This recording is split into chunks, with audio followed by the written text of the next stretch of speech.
Live tonight from the virtual Martinsville Speedway, we say good evening, sim racing fans, and welcome to Week 5 of eNASCAR Friday Night Thunder. We're under the lights tonight at the Paperclip, and happy that you're strapped into the virtual seat and along for the ride with us on the iRacing Esports Network. As always, my name is Evan Pasoko, joined alongside by my eNASCAR Coca-Cola iRacing Series broadcast partner, Tim Terry. And Tim, one of the most hyped up races on the initial 2020 NASCAR schedule was the debut of nighttime racing at Martinsville. And well, yes, we'll have to wait a little bit longer to see that in real life. The folks over at iRacing have made it happen for us here tonight in the virtual world. Absolutely, and they've done a great job bringing the lights up here at Martinsville Speedway, and we're going to see it with this Friday Night Thunder. We've got some qualifying to run. The heat races and the consies, if you joined us the last couple of weeks, have been worth the price of admission. Then we get into some feature racing action. But it's Martinsville. It's a short track. If the lights don't get you excited, the racetrack definitely will. I can't wait to see how this thing unfolds tonight.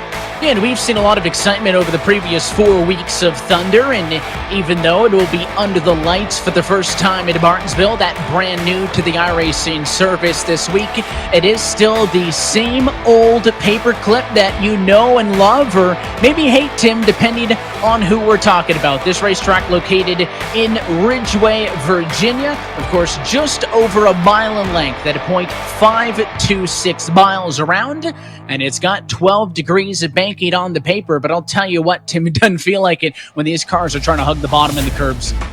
No, absolutely. They call it a paperclip for a reason. 2 long straightaways and 2 hairpin corners, and for the Real Cup guys, they do it for 500 laps. Tonight, it's obviously a little bit shorter, but you still have to make sure that you're on it and up on the wheel every single lap. Track position's going to be key here tonight.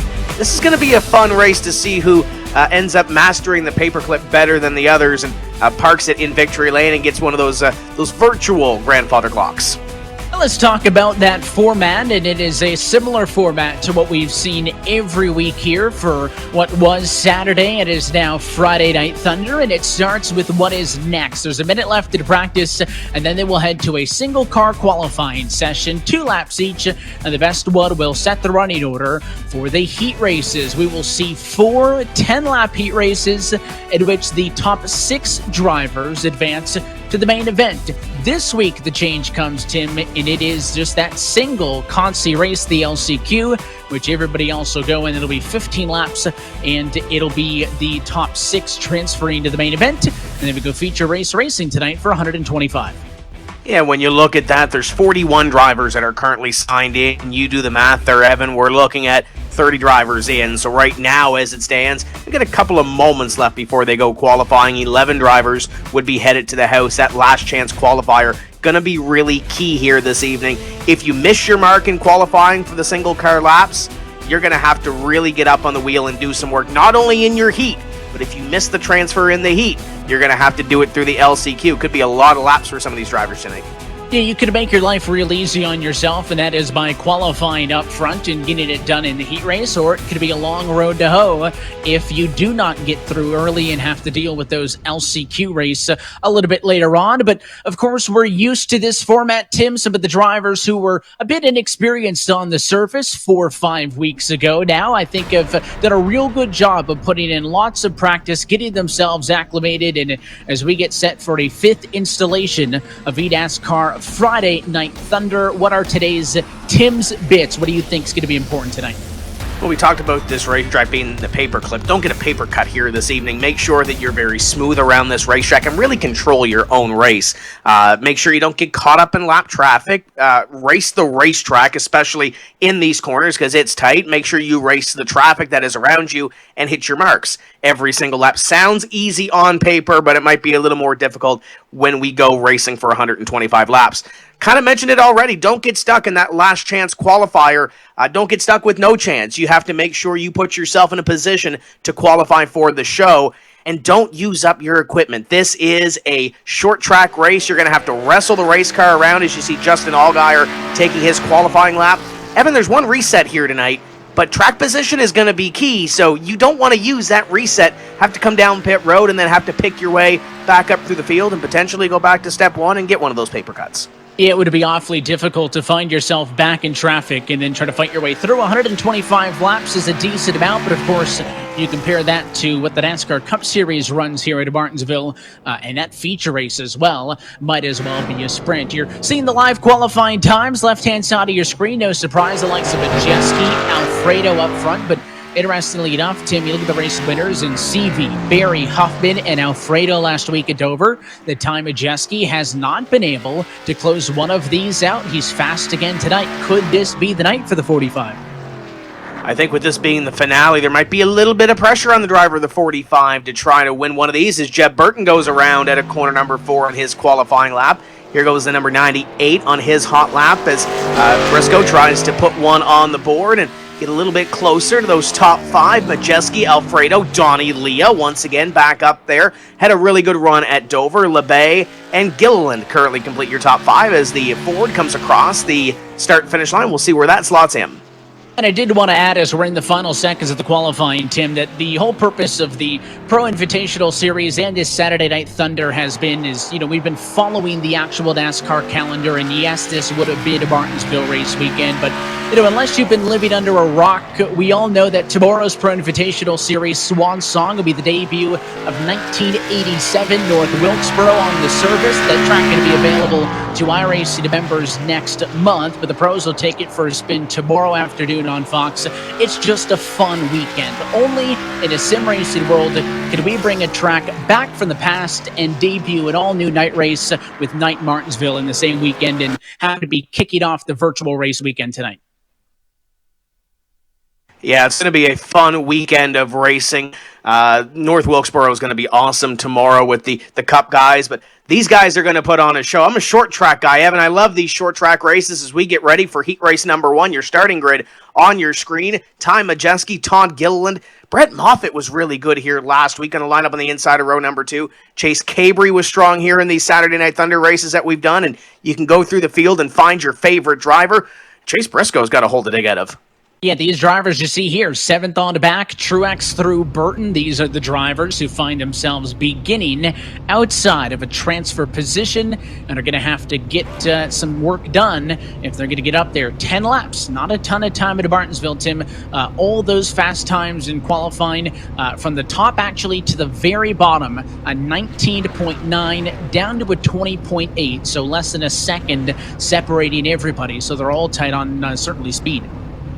Absolutely there. One small slip could end up going into the feature or being outside and having to go to the last chance qualifier. As the field begins to roll off for heat race number 1, you see Ty Majeski and Todd Gilliland on that front row. And you look outside those top 6 right now, Ryan Truex, one spot on the outside inside of row number 4. He's been quick on these short tracks, Evan, just hasn't had a whole lot of luck in that marquee Hot Tubs number 40. This could be the night he turns it around too. Lights out on top of the pace car. I think we got a little more trip around. Yes, we do, before this one gets underway. And, of course, some of the best drivers from the likes of the NASCAR Xfinity Series, the Gander RV and Outdoors Truck Series, and more competing in this. As I mentioned off at the top, we have seen Logan Seavey, Josh Berry, Landon Huffman, and Anthony Alfredo be our feature race winners over the course of the previous 4 weeks of this championship.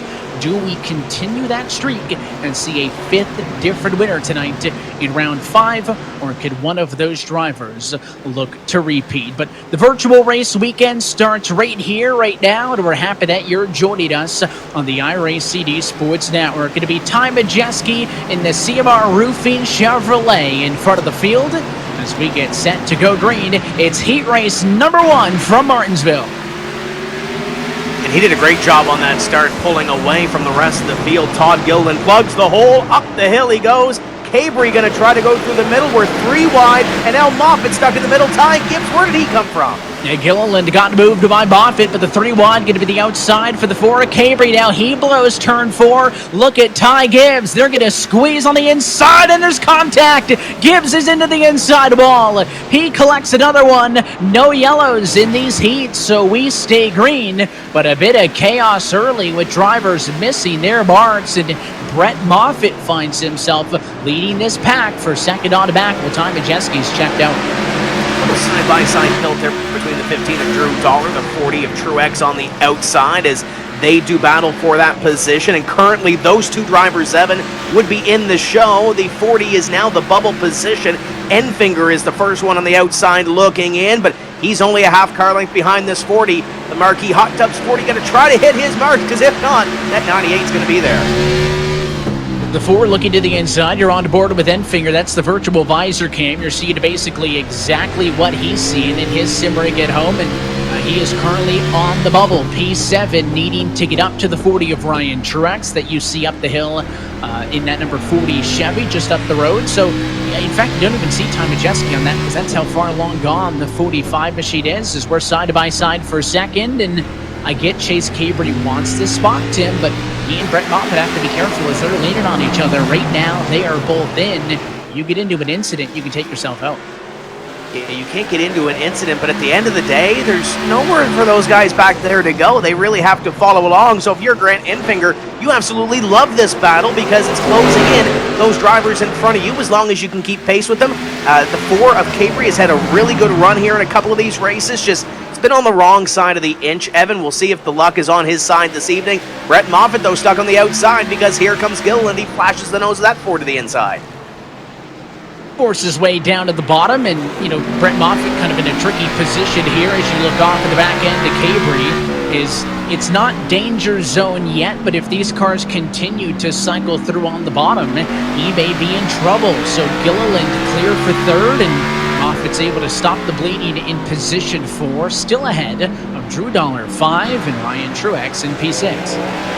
So now this packet single file, if you're wondering where Ty Majeski is, he's gone by about 3 seconds. He's halfway back to the Carolina border right now. He is checked out from the field. Cabrey in second, and then this field in behind. Enfinger is going to have to be the one we keep a half eye on, but Evan, he's fallen off the pace a little bit of this conga line here from second on back.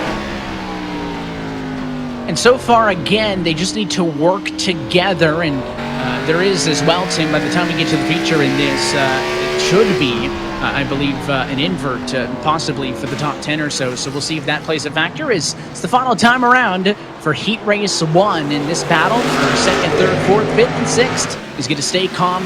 Brent Enfinger unable to get up to the back of Truex, and Ty Majeski gets step 1 complete, and that is the Heat Race win. He does it from pole. And these guys pretty much status quo from second on back. Enfinger is going to be the first one out. Ryan Truex is going to make his way into the feature event through the heat race. So a couple of drivers had some tough luck at the very start of this one, Evan, and they'll have to work their way in through the last chance qualifiers. You see the results on your screen. Top 6 are directly into the feature. And those top 10 at least running. The lone car, page 2, would be Ty Gibbs. Of course, he started in a qualifying spot, but there he is involved in that incident early, does not finish, and that'll put him at the very back for whichever, the LCQ positioning he is assigned. Let's take a look, though, now, starting grid for Heat Race 2, and it is your winner from last week at the Monster Mile, Anthony Alfredo, bringing us to the green flag alongside Stephen Light. It's a lot of Xfinity cars up here, the likes of Harrison Burton and Tobias Snyder joining Alfredo and Light through the top 6.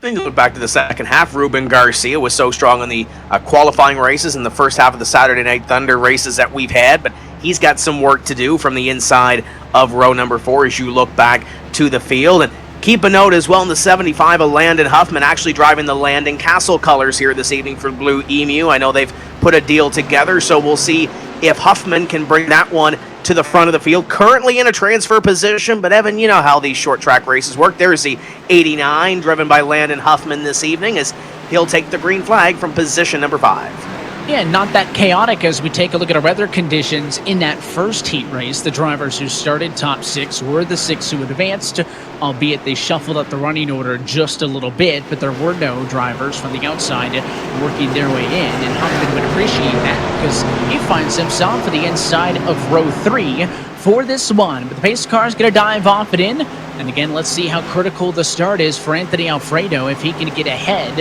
of some of that chaos in the Blue Otter number 39 Chevy. The pace car's off it in. It's his field. And at turn number 4, green flag flies. We're off in Heat Race 2. We kind of saw the same thing in that first heat race, Evan. That 33 of Anthony Alfredo able to get an advantage. We saw it with Majeski. We'll see what happens here behind Garcia's around in corner number 2, and it looks like it's a single car incident. It's just Garcia. There he is at the back straightaway, the 27. He'll straighten it out and keep on going, but unless, of course, the rest of the field has major issues, that is kind of it. You can't really get away with the mulligan, Tim, in these super short heat races. You got to be basically perfect, and Garcia started from P7. That would have given him an opportunity to threaten for a top 6 spot, but not going to happen, it seems. You see Stephen Light on your screen as we ride on board with Landon Huffman. This is the Blue Emu number 89 driving for Landon Cassill here this evening, and nice view up to those drivers in front, those top 4 drivers. He runs in position number 5. You can kind of see it out of the rear view mirror. He's got a little bit of competition in behind him in Myatt Snider, and then Drew Herring coming up through the field as well. Drew's got a little bit of work to do to get into that transfer position. So Huffman right now, kind of comfortable, I think, in this 5th place spot.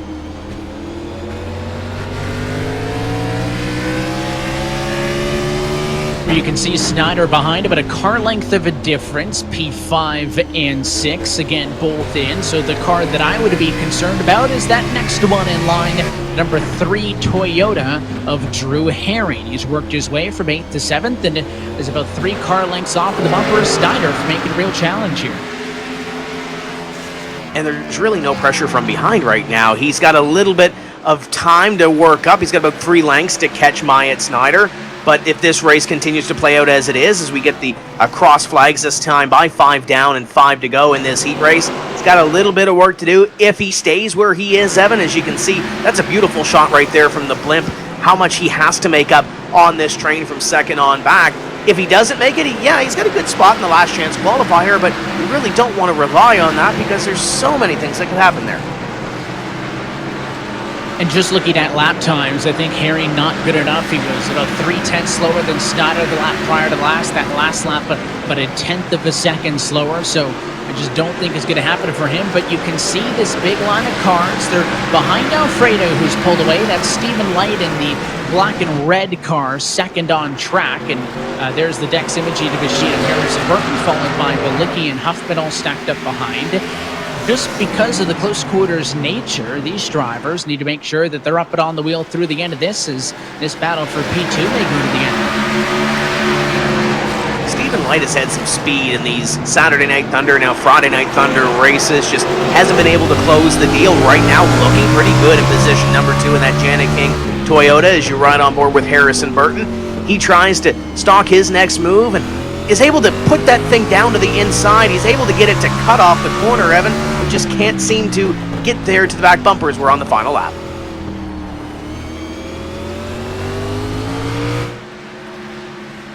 Not quite the dig off of the corner he needed, so that battle not going to come to fruition. And Anthony Alfredo up in front, pole to checkers. He's done it and wins heat race number 2. It is a P2 for Light, Burton, Balicki, Huffman, and Snyder. Moving on to the main event. We'll take a look here at the results. There are your top 10 on your screen. Those are the drivers that competed in heat race number 2. So Herring, McLaughlin, Vargas, and Garcia will have to work their way in through the last chance qualifier. As Evan, we get ready to grid heat race number 3. It continues to get darker here. The lights are coming up. This is short track racing at its finest. And there is a lot more to come as that sun continues to duck behind the grandstands. Let's look at your Friday Night Thunder starting grid for Heat Race 3. Donnie Leah, oh so impressive since he made his debut in this series a couple of weeks back. He'll join Derek Kraus on the front row for this one, but there are heavy hitters including Justin Allgaier and Josh Berry in the top 6. Yeah, Josh Berry missed the mark in qualifying by the looks of it. He's going to have to do some work here to maintain a transfer position. These 4 drivers are going to have to get up on the wheel and try to unseat one of those drivers in the top 6. But we keep saying it with these heat races, with these Friday Night Thunder fields. I don't know who you take out of that top 6 for a guy like Scott Stenzel, Jeffrey Earnhardt, Brandon Brown, or Spencer Boyd to replace as we get ready in just a few moments to see these cars roll off for their formation laps for their 10-lap heat. And of course, the way that all of this works, Tim, in the iRacing service is drivers who either just completed their heat races. There's an onboard look with Stenzel, who's going to be 7th on the grid for this one, is they're actually in the same race session as all of this. So it doesn't matter if they've advanced, if they're going up to an LCQ, or if you're on deck next for heat race 4, they are all watching what's happening right now, either in the sim itself or on the broadcast, and curious if they're looking to pick up some notes, maybe learn some things from those that come before them. Yeah, I think you definitely can. You can learn a little bit of the nuances of this racetrack and see what your competition is doing. You know, learning your traffic is probably about the same as any other race. Try to figure out what your competitors do in traffic and how they run this racetrack. I'm sure these guys are sitting back watching this heat race, taking notes, and maybe seeing what Josh Berry and Kaz Gralla can do as they try to pick their way towards the front as the pace car about to dive off here. We're getting ready for green. So obviously the 07 Carly are going to have a big advantage here of being the control car on the bottom, but the restarts have been critical to separate your leader from everybody else. Green flag flies. We're off and away for heat race 3, and it is all Donnie Lee at turns 1 and 2. Battle for second as Allgaier gets around the 19 to Kraus, and now here comes the 54 of Weatherman, Barry as well in tow. And Stenzel around in corner number 2. He'll have to dig deep here in these laps. He doesn't have a whole lot of time to work. Weatherman now has Barry to the inside, Kraus to the inside, 3 wide for a moment at a corner number 4. Gets back to 2, and Josh Berry is able to put that iRacing 88 up 1 more position and chases down Justin Allgaier, the battle for second. Well, obviously knew that Barry missed the mark just a bit in that qualifying effort. Of course, a previous race winner in this series at Richmond. And there's a bit of contact as they checked up off of the corner. Derek Kraus has got a damaged front end. Kaz Gralla looking to make a move on him. Got blocked that time. Front end damage is always a concern. You can see the damage on the back end of Gralla up the road as they got together. So back end damage on the 29, front end on the 19, and Brandon Brown as well in P7, his rear end's torn up. So all of this near that transfer position. He might have to use the front end of that race car a little bit more, though, Evan, if he wants to get into the show as you ride on board with Josh Berry looking back at the rest of this field. It's kind of separated those guys a little bit, but it's just like an accordion. It's going to come back in together. Brown and Earnhardt currently on the outside looking in this little battle as there's Justin Allgaier now behind Josh Berry. He picks up that spot. You can see as they come thundering off of the corner that a battle behind. I believe that's Kraus trying to get to the inside of Gralla, and it is. He was able to get a nose down on the inside at a 2, and he will complete this pass as we get halfway home. 5 laps down and 5 laps to go. So Kraus gains 1 back after dropping back to the bubble after starting in second position. Still have yet to see a driver go from below the cut line to in, and the driver who would love to make that happen is Brandon Brown. It's he and Gralla fighting for 6th and 7th, which would be that final golden ticket. And you look back and you're Jeffrey Earnhardt, you kind of lick your chops a little bit and want them to get side by side, and maybe you squeak by and escape with a transfer position, but time not on their hands. They'll come by this time and see 3 laps remaining. There is Brandon Brown. You ride on board, and he's got a little bit of ways to go, but he's only got a short time to get there. He may have to send it in on a couple of these corners and hope it sticks. Well, this is Martinsville. If there's any racetrack in which the chrome horn comes out and a bump and run is an option, certainly tonight would not be at all shocked if we see a bit of that come our feature, although I think the bumping and running that has happened so far in this heat has been mostly accidental, but quite a few cars as we take 2 to go with some damage on them.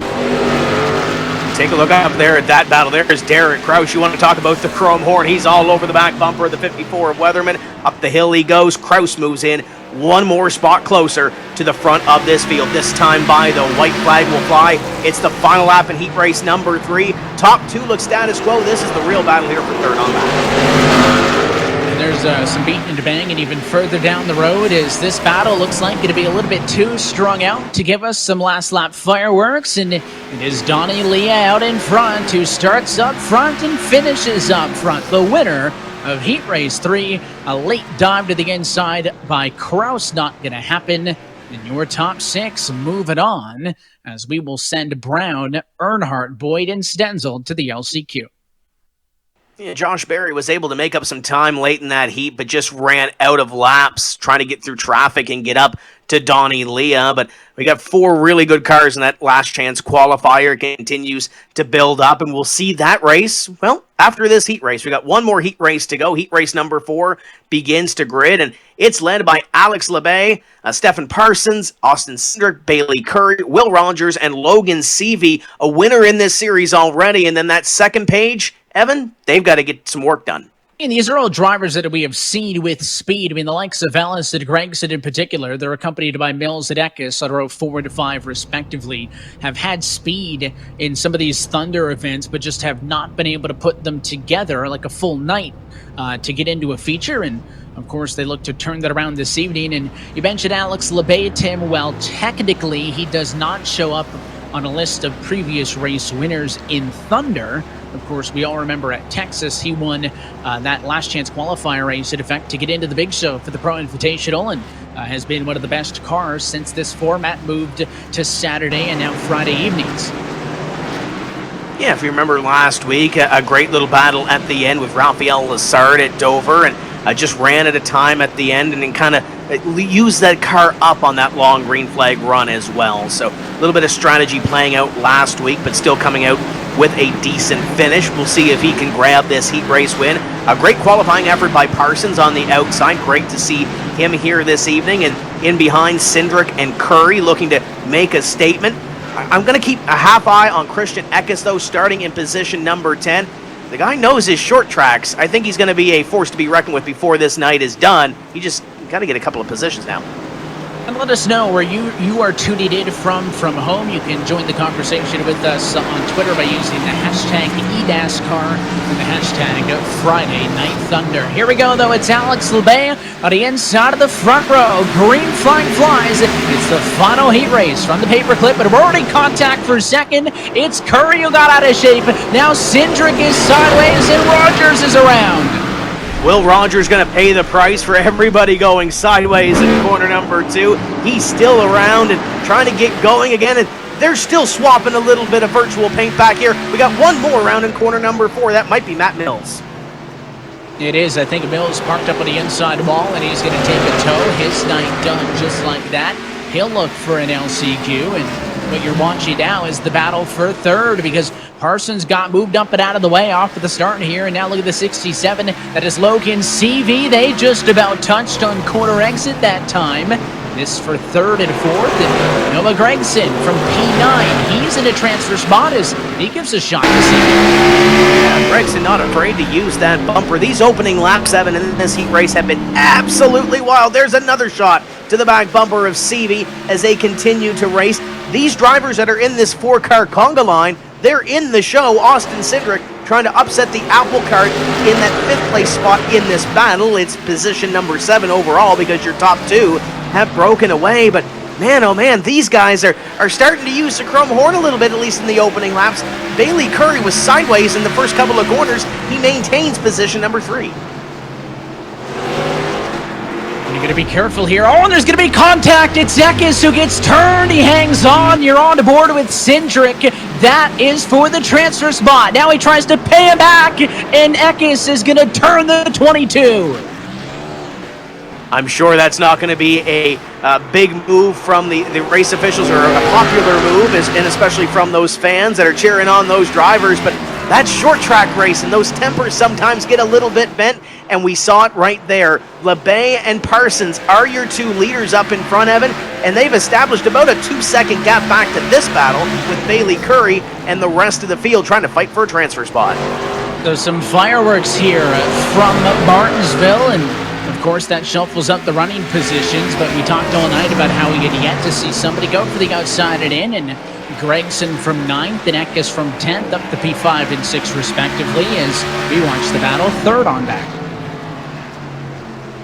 They dive it into corner number 1, the 74 Bailey Curry, Logan Seavey, and Noah Gregson. The good news is that they now have a little bit of breathing room. That sense of urgency that was there a couple of laps ago, probably not there now. Christian Eckes currently scored in position number 6 all by himself. Got about a second back, and he's got about 3 seconds up to this battle. So the sense of urgency that we saw in the opening laps, the bumper tag that was being played, I think that's calmed down just a little bit here as we get ready to close off this heat race. Alex Labbé and Stefan Parsons going to take the white flag here. We saw in the earlier heats that it was the cars up front who got way out in front, and at least in this one, Stefan Parsons able to keep Alex Labbé honest, but it'll be the 90 car, perfect all the way through. He'll take the checkered flag, and it's Labbé, the winner of heat race number 4. Parsons second, along with Bailey Curry, Logan Seavey, Noah Gragson, and Christian Eckes, your top 6 who are moving on to the feature. And as you look at the results, Ryan Ellis was coming at the end for Christian Eckes, just could not make up the ground that he needed at the end. Austin Cindric scored in position number 8. He's going to have to go through the last chance qualifier, which is up next. We're going to start gridding the consolation round, and we'll see what 6 drivers transfer in to make the balance of the field as your lineup is on your screen.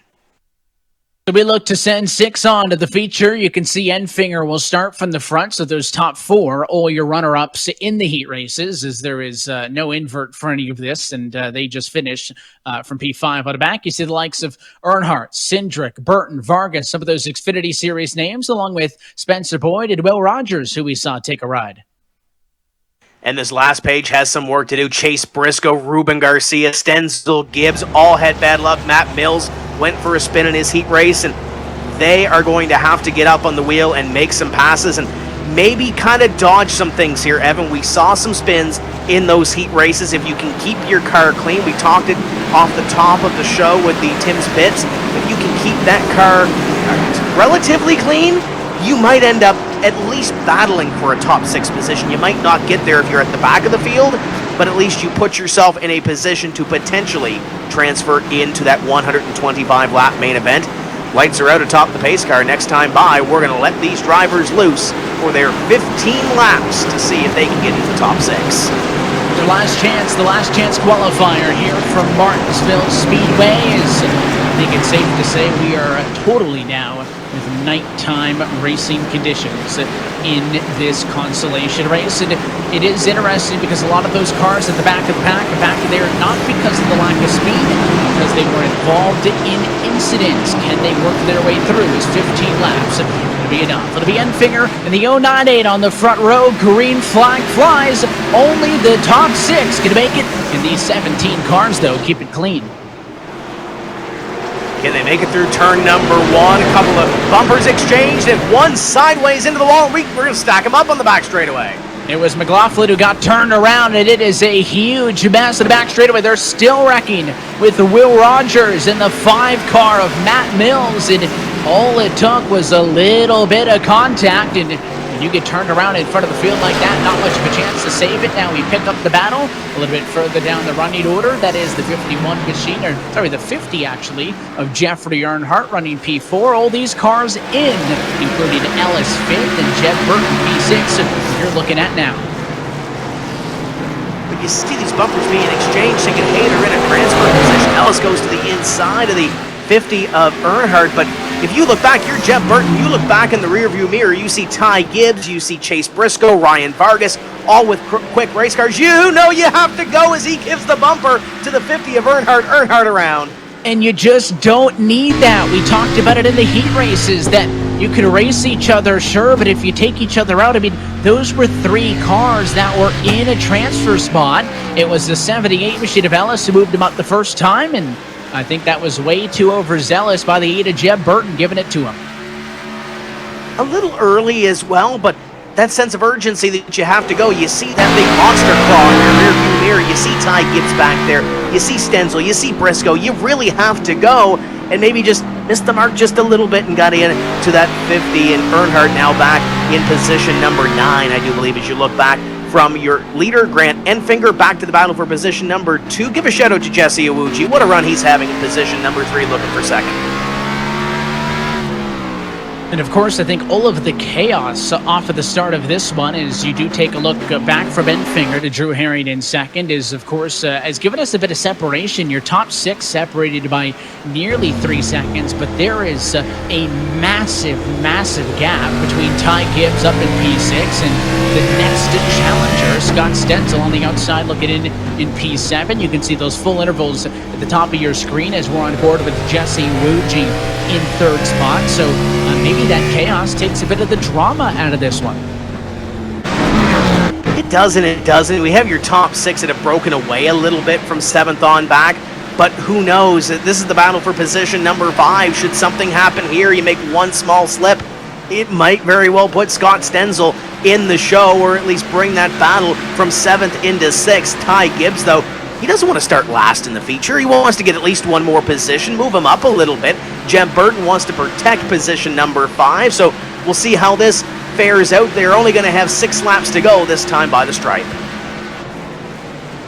And the 18 has been awfully aggressive here. Of course, the last transfer spot in for the LCQ is still good, but it'll give you the worst starting spot for the main, and I think Jeb Burton did not want to risk getting moved out of the way by Gibbs. So Gibbs goes on through. It'll be a spot for P5 and 6, while at the front of the field, they'll look for 5 laps to go this time by, as that battle for the race lead has tightened up just a little bit. So a duo here, a duo there. Maybe Drew Herring's got something to fight for. The accordion has come back in together, and they all battle for the lead position. About a car length or so in between each of them, a little bit of distance to work with.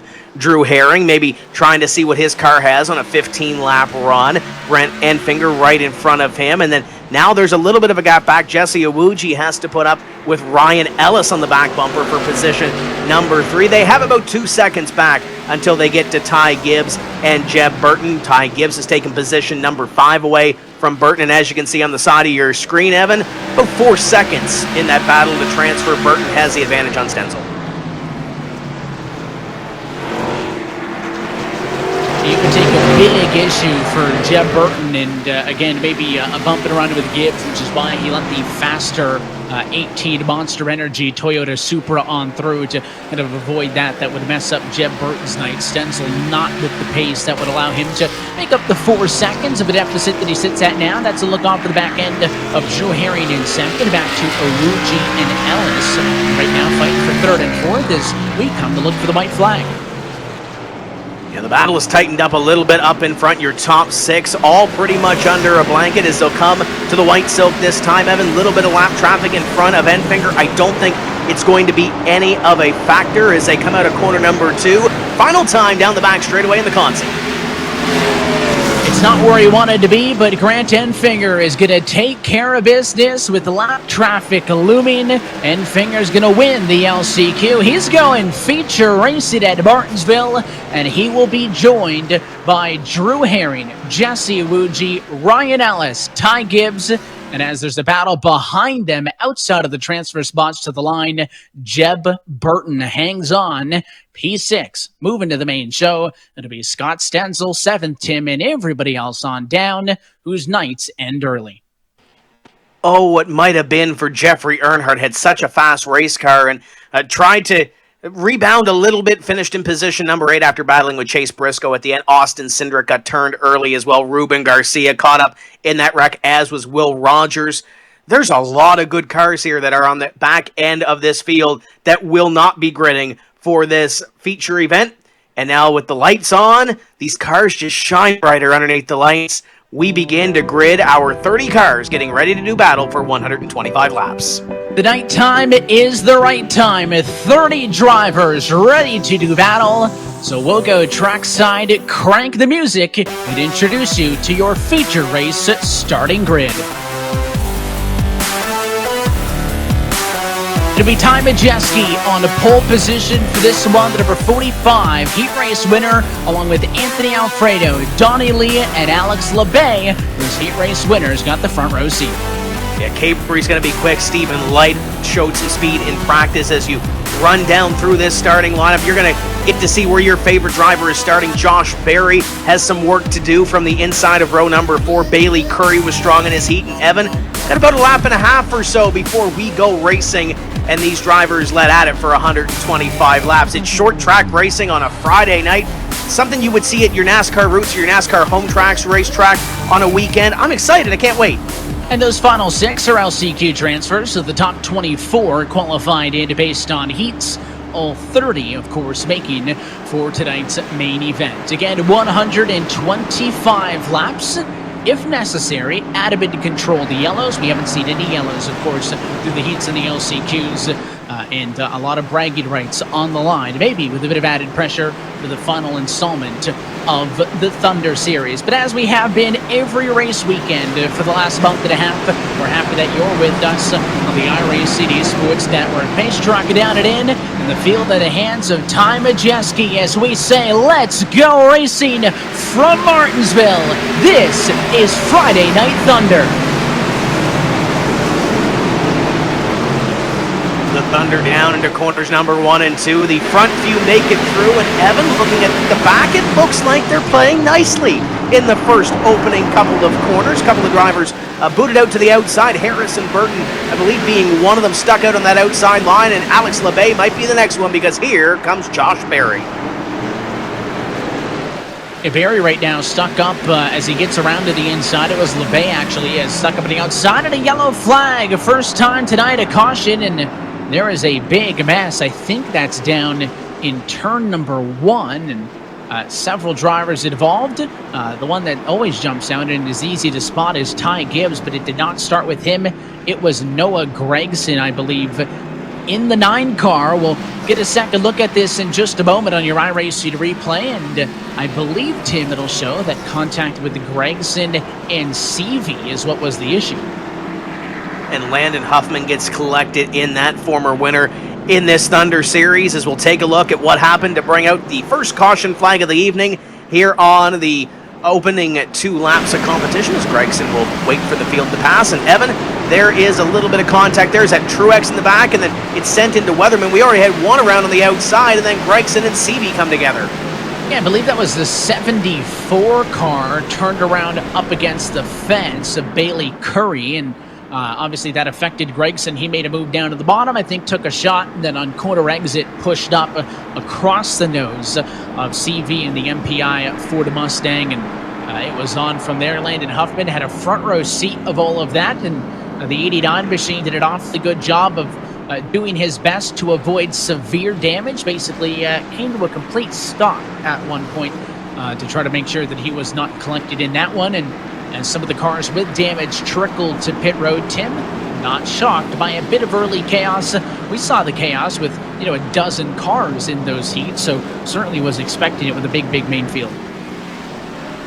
And once these drivers get a couple laps on and kind of get comfortable with their race cars, I'm sure we'll see these guys calm down just a little bit as we get ready to see another look at what happened here to bring out the yellow flag as the field paces behind the pace car. And here's an onboard with Ryan Snyder. Saw that 40 car and try to dodge what you're going to see up here to the inside. He goes on CV, and they're still up in front of him. A little bit of calamity trying to collect it as the caution flag comes out. So an early yellow in this one. Again, yellow flag cycle is going to take about 3 to 4 laps out of this race every single time it happens. And of course, caution laps are counting against our total. Also, if necessary, we have a couple of attempts at a green-white checkered should it need to happen. But Tim, that's been a prerequisite every week in this Thunder Series, and have yet to have to use all of those overtime attempts. And I mean, you never know. Martinsville could be the night because we have seen some wild finishes here in the Cup Series and alike over the years. Indeed, we have it. You just saw the weather report, and the temperature has come down a little bit. The track temperature has come down a little bit. I know when we just finished practice starting heat races, the track temp was around 80 degrees. Now it's below 70 degrees as the night has come up. The lights have come up, and it gets a little bit cooler here in Virginia as the pace car will pull off. And Ty Majeski once again in command of this feed. It'll be up to him, and when he wants to put the right foot down and to go through the gears, and there it is. Green flag flies. We're back underway. Leah maintains second, but look at Chase Caber to the inside of Alfredo. He'll push up. He gets into LeBay. It's chaos behind in a spin with Todd Gilliland. Eckes involved. It's just those two. Do they let it go? Looks like we're going to let it go up in front, at least. The battle side by side, Parsons and LeBay as they go at it. Burton takes a peek to the inside of Stephen Light. Light is trapped on the outside, top 4 or 5 single file. And then it goes back to those side-by-side battles. And look at the battle scars on Todd Gilliland's machine. Kyle Weatherman sporting some battle scars as well as Drew Herring goes to the inside. I think we were joking last week from Dover as there was a bunch of cars driving around without the front clip on it, Tim, and they kind of looked like modifieds. That was the only time that Donnie Leo was happy to not be in a modified because his car still had all the sheet metal on it and he ran real good. And so far, a good start tonight from the paperclip, chasing down Ty Majeski as Cabry, big mover, P5-3, but he's under fire. Actually, Josh Berry just passed him up. So Josh Berry, your biggest mover, from a 7th to 3rd. Somebody to keep an eye on. This is a great little battle on your screen as well. That's Kaz Gralla. This is the battle for 13th place. Derek Kraus trying to make his way through the field. And Myatt Snyder, we saw him run well in his heat race. Great little tilt back here for about 13th on back. And a little bit of damage, as you can see, to the back bumper of the 29. And maybe a little bit of a crinkle on the back of the 19 car as well, as they were riding about mid-pack. Brett Moffitt right ahead of them, sporting a little bit of damage as well. And it looks like some of these drivers have been through about 100 laps so far at Martinsville. We've only gone 12 so far. It'll be completed this time by. And as we see your race leaders now having to deal with a bit of lap-to traffic, you'll lead off of the front end of race leader Ty Majeski. All of this is for position. So these lapped cars, the likes of Truex, Samuji, and Huffman, who are going to go 3 wide in front of the 45 car, maybe less inclined to get out of the way. And Majeski pushing his way through to the bottom, looking around 2 of them. As it'll be Truex who wins out in that battle of the lapped cars. Now it's Donnie Leah trying to clear Jesse Iwuji, who will give him the inside line and give him some space as well. And lap traffic, Tim, if we break out into green flag run, is going to be a big, big part of why you may win or lose this race, and that is how you navigate through it. And that lap traffic has tightened up those top 3 just a wee bit. Ty Majeski had a little bit of breathing room back to Donnie Lee, and now it's about a car length and a half or so. And Barry right there as well. You ride on board with Stephen Light as he looks up at the 20 of Harrison Burton. Burton had to chase that race car up the racetrack in the opening laps of this one, but he's finally found a place to ride in position number 8. And ahead of them, a little bit of lap traffic as Huffman goes that lap down, and Alex LeBay tries to get to him and get in front. But great battles here all throughout the top 10 as Majeski continues to lead. You ride down with Stephen Light.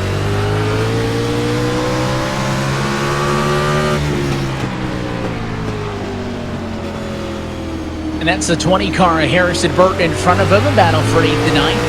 That is the Blue Emu scheme of Landon Huffman on the outside, not Landon Castle. Tim, you mentioned off the top that they signed a deal with him to go on board. And of course, one of our more consistent drivers, a race winner at Talladega. Unfortunately, not the showing that he was hoping for with the opportunity with the Blue Emu colors on board. But, a noted sim racer through and through, probably going to fight this one out and not park it, and even though he's a lap down, try to fight and get that car in. Of course, the good folks over at Blue Emu, all the TV time that he can. But let's list it on the board with Stephen Light for a moment here as he goes around again. Right now running P9.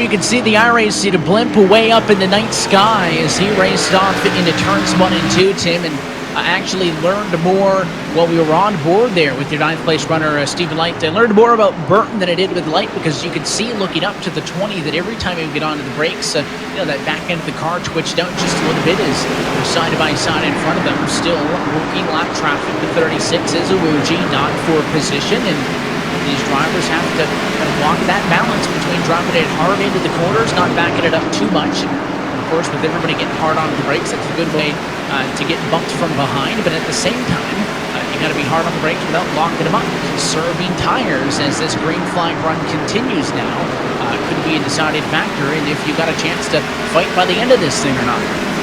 And we saw that battle there as the 90 of Alex Lebay kind of slides a nose to the inside of Anthony Alfredo. That is a battle for position number 5. Almost a little bit of contact off of corner number 4. Got a little tight there. Lebay should be able to pick up the spot. Does Parsons go down to the inside? He allows the 33 of Alfredo in, but kind of keeps it to them. And these guys are doing a great job riding back here, but so are your leaders up in front. Ty Majeski is gone. The battle starts to wear on for position number 2. That is the 07 of Donnie Leah ahead, just ahead of them. It is Ty Majeski, and for all 30 cars to still be on this racetrack, there is a lot of give and not a whole lot of take so far. As you ride on board, we'll come through corners number 3 and 4 as Barry tries to set up Donnie Leah. You're on board with that iRacing All Things Automotive Chevy of Barry in 3rd, and of course has made up 4 spots early in this, what makes him one of the biggest movers, aside from those cars back in the teens or so that have started way at the back and have worked their way through some of the cars that have wrecked out. And Donnie Leah got a little bit loose that time, so Barry going to go to the high side, and it'll allow him to complete that pass. So Donnie Leah not wanting to force the issue. Josh Barry now a race high 2nd. Josh Barry knows this racetrack, Evan, like the back of his hand. He is a Valley Star 300 winner as the caution flag comes out. He was a big winner here last year in the late model stock race in the fall, and right now he's going to have an opportunity to get up to Ty Majeski, but not before we pace under the caution flag as the 2nd yellow flag is out on the eve. And certainly the one thing the race leaders do not want him in a field of 30 cars is wrecking for 30th, but it was Kyle Weatherman who got turned around for multiple laps down in this one. He was kind of squeezed, trying to work around Derek Kraus and Drew Dollar, trying to hastily, I think, get around that lap traffic, and went to the inside, expecting the 54 to hold his line, got chopped off, and Kyle Weatherman got turned around. But for the first time tonight, your race leaders down pit road for service on 28-lap old tires. What will the call be? I think you got to come down here and take 4 tires. I don't know if you can gamble if you're up front. If you're out back, unless you stay out, I think you come down, maybe take 2, maybe try to get some track position and see how this plays out. Keep in mind, Evan, all 30 cars are currently still on the racetrack, so there could very well be some playing some strategy, get some track position. It's key, but we see who comes off a pit road first, and it appears to be Ty Majeski. Majeski with the 14.6 second stop, the first of those who go with 4 tires in fuel, but Ryan Truex missing pit road, actively going to be scored as our race leader, but now he has to give all those spots back. So never mind, Majeski does maintain the very top spot in the running order, and no other changes, it appears, for the moment, as we'll take a second look now at that incident. And there's Drew Dollar to the inside, just got maybe a little too much. And he saw that hole to the inside of Kyle Weatherman and took the opportunity to get there, but the hole closed up fairly quickly. And with race cars all the way around this racetrack like a conveyor belt, there's really nowhere to pull out. So that will be a yellow flag to get that 54 righted in the right direction. So we pace under another yellow flag in this one, and looking for the lights to go out on top of the iRacing.com pace car tonight is it is Balicki, Gregson, CV, Gilliland looking for wave bys. Tim, seems like whenever the pace truck is out there, I call it a car, and then I call the car a truck, and various different pace vehicles in use on this end, but tonight it's the Mustang. And doing a great job up in front as looks back to the field, and you see a couple of cars, as you mentioned there, that are laps down, trying to get the wave around and get back on the tail end of the lead lap and get some work done. All 30 cars that started are still in this, and I keep saying that because Kyle Weatherman was the yellow flag, and he is currently scored 4 laps down in position number 30. but still a part of this race. And who knows, gets a couple of free passes, maybe a couple of caution flags, and can get a couple of wave rounds. You never know, he might be back in the race, but time probably not on his side as we get ready to go green flag racing. We're under 100 laps to go. Going to be with 93 laps to go on this Corey DePilon, this time through Majeski to the green. Green flag flies her back and away. Here comes Donnie Leah. He had just given up P2 to Josh Berry. Now he's back on his inside in a fight for second. He has that line to the inside, looking to pick up that second place position. Cabri behind. Alex LeBay was kind of shuffled out of line on one of the last restarts, and now is able to take position number 4 away. And he's got a front row seat to that tilt ahead of him. Berry to the outside. Donnie Leah 4 wide. Oh boy. Down into corner number 1, and they get it back to 3, and somehow it works out. Now maybe not. The 7 of Allgaier's around. Is the only car, so now hold the brakes, caution anyways, as more drivers got involved. Stephen Light also got a piece of that one.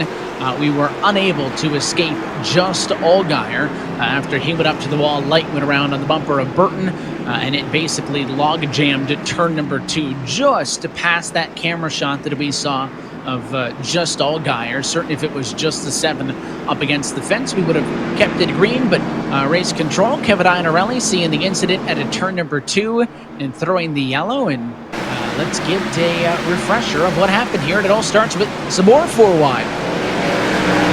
We saw the 4 wide unfold, and then Stephen Light gets into Justin Allgaier, and Light stacks up behind. Burton's there, Truex, Weatherman, and they all get around, but going to throw the caution flag out, trying to get those 2 cars going in the right direction again. But the yellow flag comes back out here as the field will pace in behind the pace car, and an opportunity for these guys, especially Evan, in the middle of the pack to breathe. You saw that 2, 3, and 4 wide even on the front straightaway come out. It gives these guys an opportunity to relax a little bit, maybe reset, and try to, put that behind them and get some laps in here. And if you're tuning in and you're still relatively new to this iRacing thing, and maybe you've been tuning in for the last couple of weeks, or maybe tonight for the first time, we're happy to have you with us on the iRacing Esports Network, Tim. And in iRacing, typically most races with automatic caution flags is we'll take a look back at this whole thing unfold with lapped cars getting waved on by, but with those automatic yellows, as we watch Allgaier, Tim, any spin almost is going to trigger a yellow. We have manual cautions here, though, to let a little bit get away with this. You see Snyder into the 7, and they straighten it out, and this is where we picked up the 4 wide initially. The benefit of sim racing, obviously, as we will now see the contact in 2, is that there's no debris actually left on track, so cautions are almost always that 3 to 4 lap window. And as well, there's no inherent safety risk by a spun car being left on track. That's why we'll sit for a few extra seconds when there's an incident, just to see if those drivers can actually clear the track, because our main concern with throwing a yellow is that the track might be blocked when some of those lead cars come back. Yeah, the main concern would be trying to get those cars going again, and as you mentioned, those 2 cars not in a very good position, a couple of seconds to get them going. In the case of the Kyle Weatherman caution we saw a couple of laps ago, as Weatherman moves by, tries to get into line here, and gets around a couple of drivers and gets into his right position. With Weatherman's caution, he was pinned down to the inside in corner number 4. A, that's not a good place to be, and B, if you're trying to turn around, especially when there's cars whipping by you, fields working through lap traffic, it's kind of hard to get that one back as the pace car lights are off. We're going to get back to some green flag racing here. We'll see if Josh Berry can get back to the inside of Donnie Leah. They've kind of exchanged that second place position. We'll see what they can do here. Well, he's on the gas early and out in front once more as there's a lot of tire spin. That's the purple number 4 of Cabri. He'll drop a ton and dive down to turn 1, nearly 3 wide, but for now, they figure it out. Berry's going to take 3rd. Alex LeBay falls into line to 4th. Parsons in position number 5. Top 5, single file. Little bit of a bump to the 90 of Alex LeBay from Parsons. In behind is Anthony Alfredo trying to make up one more position, get himself into the top 5, and it's going to get tight. Parsons up the hill, side by side at a 2. And it's headlined by the duo of Alfredo and Parsons. It'll be for 5 and 6, but You see maybe a bit of contact that time with Dollar and Burton as they were 2 by 2. Now Alfredo clears it, and let's take a look from high and above with the iRacing blimp cam. Dollar picks up a spot. Ty Gibbs trying to go to the inside of Harrison Burton, and Parsons has found a spot in the line, and Cabri right there as well. A little bit of a battle back there. I believe that's Eckes and Gralla going at it. These drivers up in front have found a place to race, and now it's trying to pick up a couple of positions. You ride on board with Ty Gibbs just to see how tight it is to that inside. Don't want to hit that curve. Don't want to hit that outside car, but you also want to pick up the position and try to chase down Drew Dollar in front of you. Little tire smoke. You can see it, I think it was the 4 who locked up there with the 3 in tow of Parsons, and the battle continues to be now with the number 098 car of Enfield damage to the Plan B sales entry of Brett Moffitt, who's got a bit of rear-end damage from being involved in the incident. I see Allgaier who checked up. The 7 car is going to get tagged. He spins in 4. A bit of damage as the 54 was collected, but it is just at Allgaier, but he can't get going, and this may force a yellow, and there it is. Yeah, he was trying to get going, and it looked like he almost had it straight, but got looped around one more time, and with the field bearing down on him, that wouldn't have been good. So we'll slow the field down once again and see that yellow flag come out. Ty Majeski, Donnie Leah, and Josh Berry, your top 3, as they'll slow it up behind the iRacing pace car once again, just shy of the 50-lap mark. So the other drivers behind who got collected by the 7, kind of the innocent victims, in Justin Allgaier's defense, did attempt to get going by kind of flipping that into a half a donut again. As you mentioned, though, the traffic of Dollar who came into that makes it look not that great for the 7 to turn the car around right in front of him. Granted, not normally a situation you're presented with in real life. Check this out. It's a check-up. He gets into the back of the 098, and as they head back down off this end of the racetrack, you'll see the 7 car get turned around as he drives it hard, checks it up. He gets hit by Truex, and he gets up and onto the curb. And right here, we're fine. But then he tries to get back going, and right there, 9 car, hello, or the 8 car, I should say. And at this point, you can't be doing, donuts in the corner, and with only 20-second lap times, no choice but to throw the yellow. And your race leaders would have been shortly on the scene. So I think the correct call to check this one up again. But Jim, a string of yellows now early in this race at Martinsville. Again, I think a lot of drivers getting their money's worth as race control is patrolling that they can only use 1 quick repair in this race. I saw a black flag issued to Jeb Burton a little bit ago, a 1-lap penalty for using more than 1 quick repair. So drivers getting their money's worth of those early. And at Martinsville, you don't really need to get the car fixed if it is not critical damage. So I wouldn't be shocked if we see cars with the bumpers torn up mid-race and continuing to the end of this one who have just simply opted to drive around with that, not burn up a quick repair because they don't feel like it's hurting them that much. And you don't want to use it early either, Evan, and put yourself, A, behind in track position, and B, knowing that you don't have another quick repair to really use, or Kevin Iannarelli's going to come down and throw that black flag at you. Looking out through the fields, we got some new drivers that we haven't talked about a whole lot in the top 10. How about Drew Dollar? He worked his way up through Legend Cars and the US LCI program, and up into the ARCA Menard series, has done some late model stuff, and really great to see him out here. He's a short track guy. He knows his way around. Great to see him getting a grasp of this iRacing service. Currently in the top 10, and he had to muscle a couple of cars around early in this race. He'll line up to the outside here as we get ready to go green, and excited to see what he can do throughout the summer. I know he's itching to get back to racing. Saw him grow up through that US Legend Cars program, and can't wait to see what he does in 2020 when we get back to the real world. Yeah, no more than, at this point, 9 days away from NASCAR on-track action resuming. Can't wait till we get out to race weekend at the real Darlington Raceway. The pace car's off and in, though. Ty Majeski's going to wait a little bit longer this time, mixes it up, and it'll check up that inside line. You see the accordion effect, but the result the same. He'll lead to 1, and here comes Josh Berry now back to the inside of Donnie Leah. Parsons got to the inside of Dollar. Gibbs goes side by side with Eckes. First time we've really seen him up here in the top 10, battling in this fray at Martinsville. And up the hill goes Alex Labbé, and it's going to be lonely up there because Cabrie's going to go to the inside. Dollar half spun it. What a save! And never mind. He's around the front strip. Goes Tim up against the inside, and oh, there's more cars now. Snyder into the outside wall, and others. He got tangled up with Ty Gibbs. So Gibbs involved in an incident in his heat race that forced him to the LCQ. Now in an incident in the feature, a rough night, I think. One of the drivers that had a good bit of speed. That was an incident amongst cars running inside the top 10. Now the battle with Alex Labbé. It's for fourth. Here comes Cabri looking to the inside. And Anthony Alfredo right behind him as well. Parsons in this line.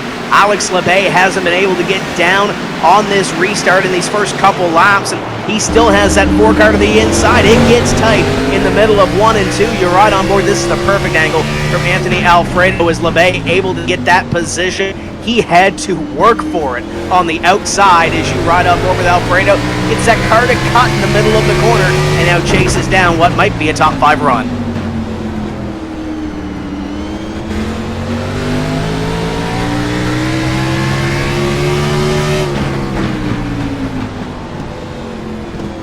And hard on the brakes that time as he closed in on the back end and Chase Cabri, who at least that time through 3 and 4 backed up the quarter just a bit more, and now he's knocking on the door. A bit of contact that time in the battle for P6 and 7, and I don't think it was an intentional move, Tim, but Alfredo just able to get that car harder into the quarters, gets it in deeper than Cabri is right now.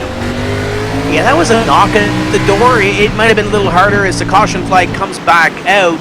So the yellow flag returns on lap number 57. Yeah, that was one knock.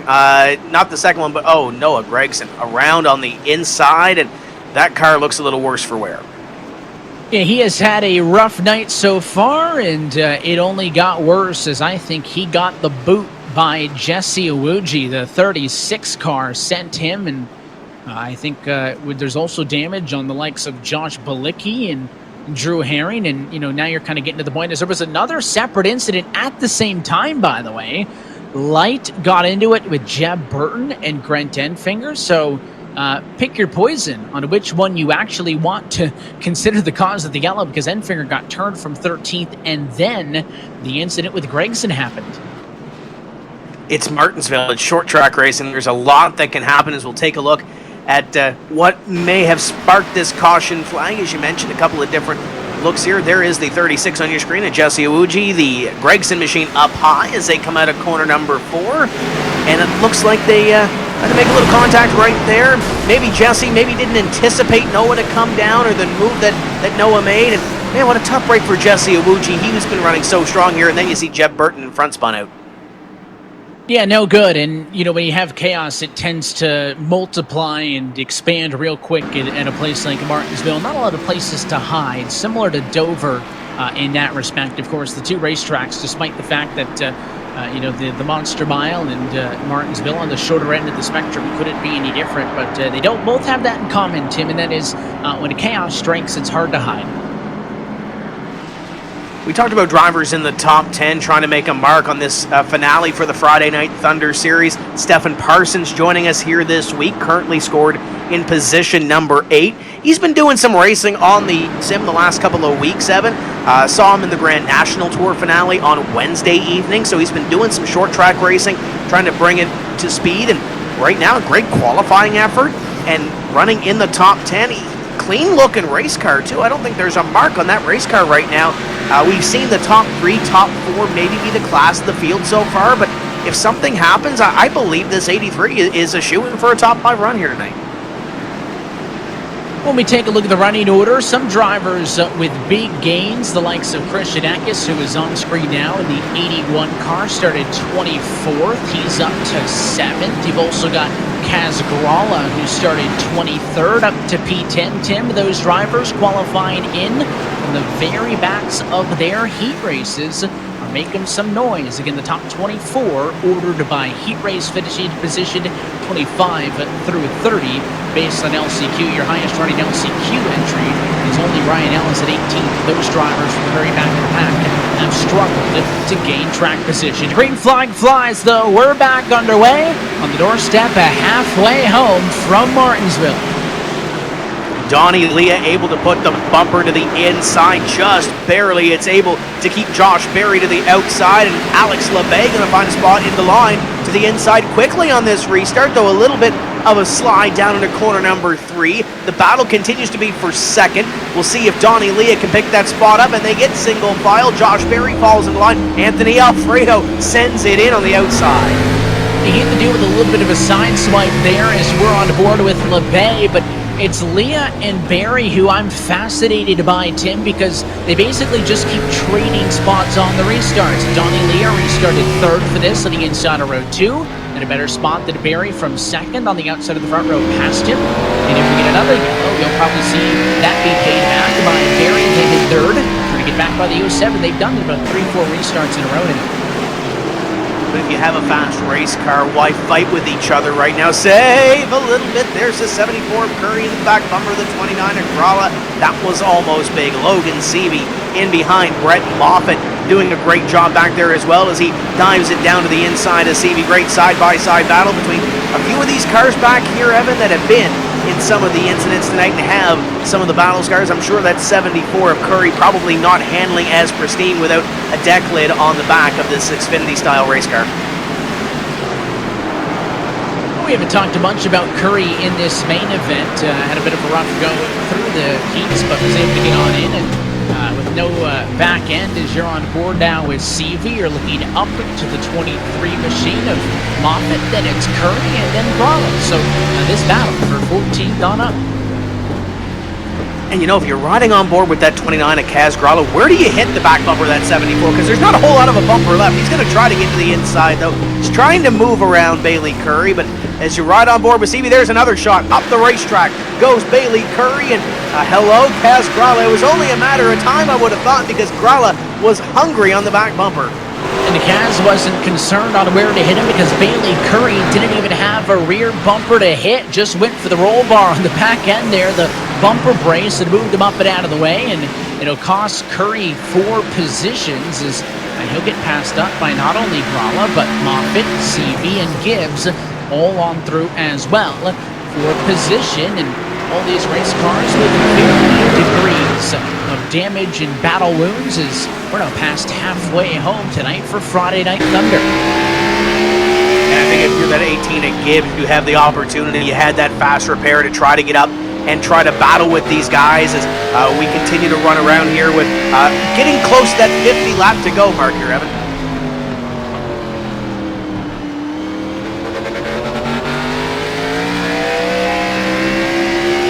And this is an intriguing battle with Berry chasing down Leah. Could be confused to think this is the battle for the race lead, but again, it is still Ty Majeski. His advantage of 1 second is one of the bigger advantages for the race lead we've seen tonight. He'll have to deal with lap traffic and Stephen Light shortly. Majeski, the next car up the road beyond the 07 to Donnie Leah that we've got a windshield full of from the perspective of Josh Berry, but that last lap time, Majeski best on track. He also holds the best lap so far tonight. He's doing real well in that 45 machine so far. Pacing this field up in front, about a second ahead, but I mentioned it a little bit earlier with these two drivers going back and forth. No need to burn up your stuff right now. You're running second and third. You've got 2 of the quickest race cars in this field. Alex LeBay is behind you, but not really putting any pressure on this battle. If you're Donnie Leah, you're Josh Berry. You really get in and get some laps here. You can't win this 125 lap race to completion of lap number 73. You really have to conserve and make sure you have something for the end of the race. There's a great onboard with Josh Berry, the late model stock winner from last year here at Martinsville, up on the back bumper of the 07 of Donnie Leah. We mentioned the modifieds.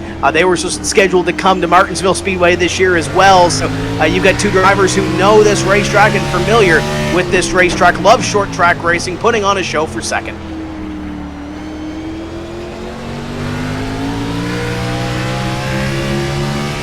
This whole Thunder series is kind of turned into a bit of a de facto short track series, and in the fact that, not by design, mimicking what we have seen with the big boys on Sunday afternoons and whatnot with the Pro Invitational Series, but with the exception of Talladega, Dover a borderline track, but Bristol, Richmond, and Dover all race like those physical short tracks, and of of course, Martinsville, a classic one, as you see Barry looking to the inside of Leah, maybe giving these drivers an opportunity, Tim, not only as Barry makes the pass for P2 to flex their sim experience, but maybe at the same time show that short track experience as well.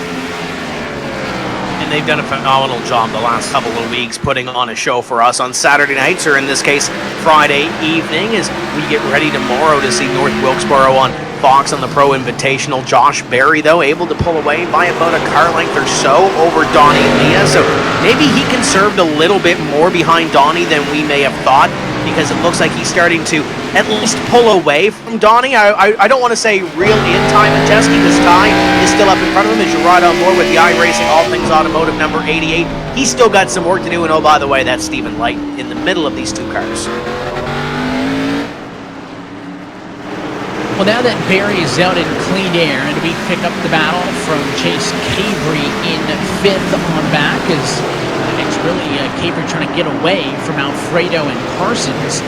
Barry with clean track. I'll be watching the lap times to see if he's able to gain anything of Majeski. That time actually losing 1/10 of a second. But this thing breaks off into a green flag run. Tim, interested as well that your race leaders, despite a handful of yellows, I guess maybe because those runs were in shorter increments, they opted not to get fuel or tires. And your top 11 on 52-lap-old tires. Granted, those all haven't been under green flag conditions, but this thing's got an opportunity now to go the distance with 45 laps to go. And these drivers on some pretty used-up rubber, as you can see, Ty Gibbs, in fact, getting around the 23 of Brett Moffitt.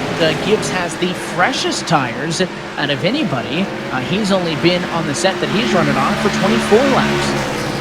And with that reset a few laps ago, he has one of the fresher race cars up here as he missed corner entry coming off of corner number 2. Now, he had to gain a little bit more back, but don't slide the tires, don't abuse those tires.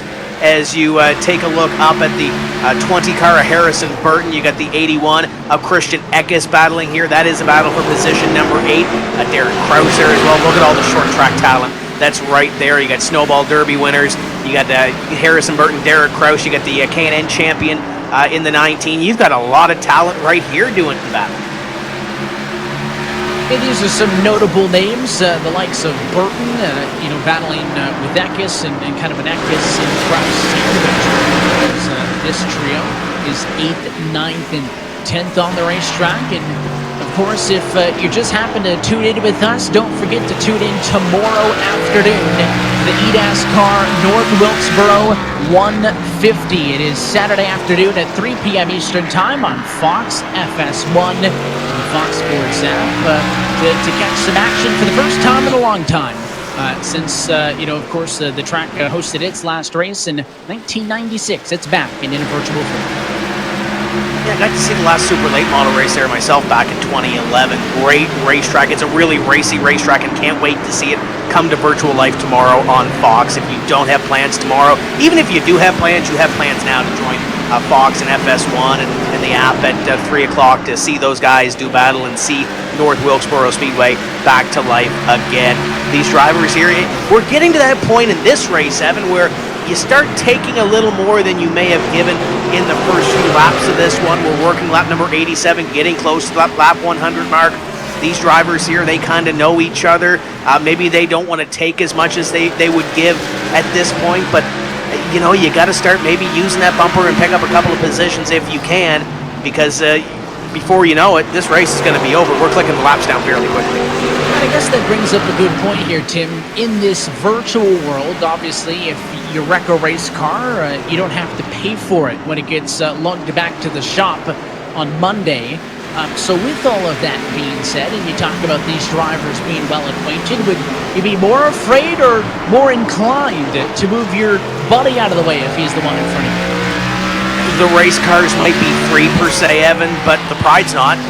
You definitely have to face the music at some point. Some of these guys are a little more lighthearted than others, but at the end of the day, regardless if it's a virtual race car or a real race car, these drivers are out here with competition on their minds. If they have 9th place, they want 8th place. If they can get a Castrol all the way up the racetrack in the back end of that shot as you ride on board with Harrison Burton. And now you ride on board with Alex LeVay. We're about to have a battle for position number 3 on our hands. Yeah, Alex Labbe has been doing a good job of closing in on Donnie Leah. You're looking off of the front end of Alex up to the 07 Bushido Leah P3. Let's ride on the board with him.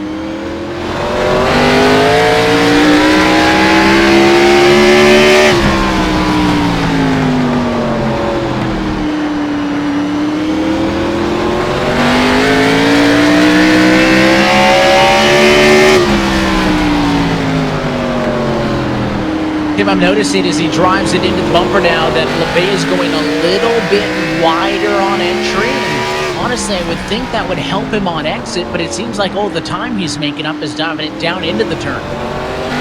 Yeah, a little bit of a different line per se on the entry than Donnie Leah, but at the end of the day, it almost looks like these two are kind of equidistant. There's Stephen Light in behind. Light is a lapped car. He's trying to get the free pass position if we were to have a caution, but Drew Herring just went one lap down. You kind of saw it on that onboard. Is another look here down through 1 and 2, and the 90 of Labbe able to get to the bumper. A little better on corner entry, Evan, but the 07 of Donnie Leah has a little more drive off, and there's that yellow flag. It'll come back out and break up a run, and it was right in front of some of your top cars. Landon Huffman around your Talladega Saturday Night Thunder winner. Turned the wrong way around, and that was contact as he was a lapped car. He got moved by a lead lap car, a car actually ahead of him, Gregson. So you'll check that out in just a moment. Two lapped cars, Tim, trying to get out of the way of each other and instead come together. It happens down in turn 3. And that's Gregson on the back bumper of the 89 of Huffman. Curry right ahead. In behind, you see those leaders starting to come up closer. Gregson to the inside. And I don't know if Landon didn't know he was there. It got tight down there into the corner. Truex gets away from it barely, and here comes the leaders around. And speaking about leaders, they are down on pit road for what should be the final stop of the evening. And we haven't seen anybody gamble yet. The last time your race leaders came down, they all pretty much agreed to 4 tires and fuel. The only bit of strategy variance we've seen is deciding to pit or not to pit on some of the last yellows. But these drivers on old tires needed them, and Ty Majeski, 4 tires, wins the battle off of pit road. However, for a brief moment in time, Justin Allgaier is your race leader. There's no points, but if we were, he would secure a bonus point. He stayed out for a lap to lead a lap. He will now come back down pit road.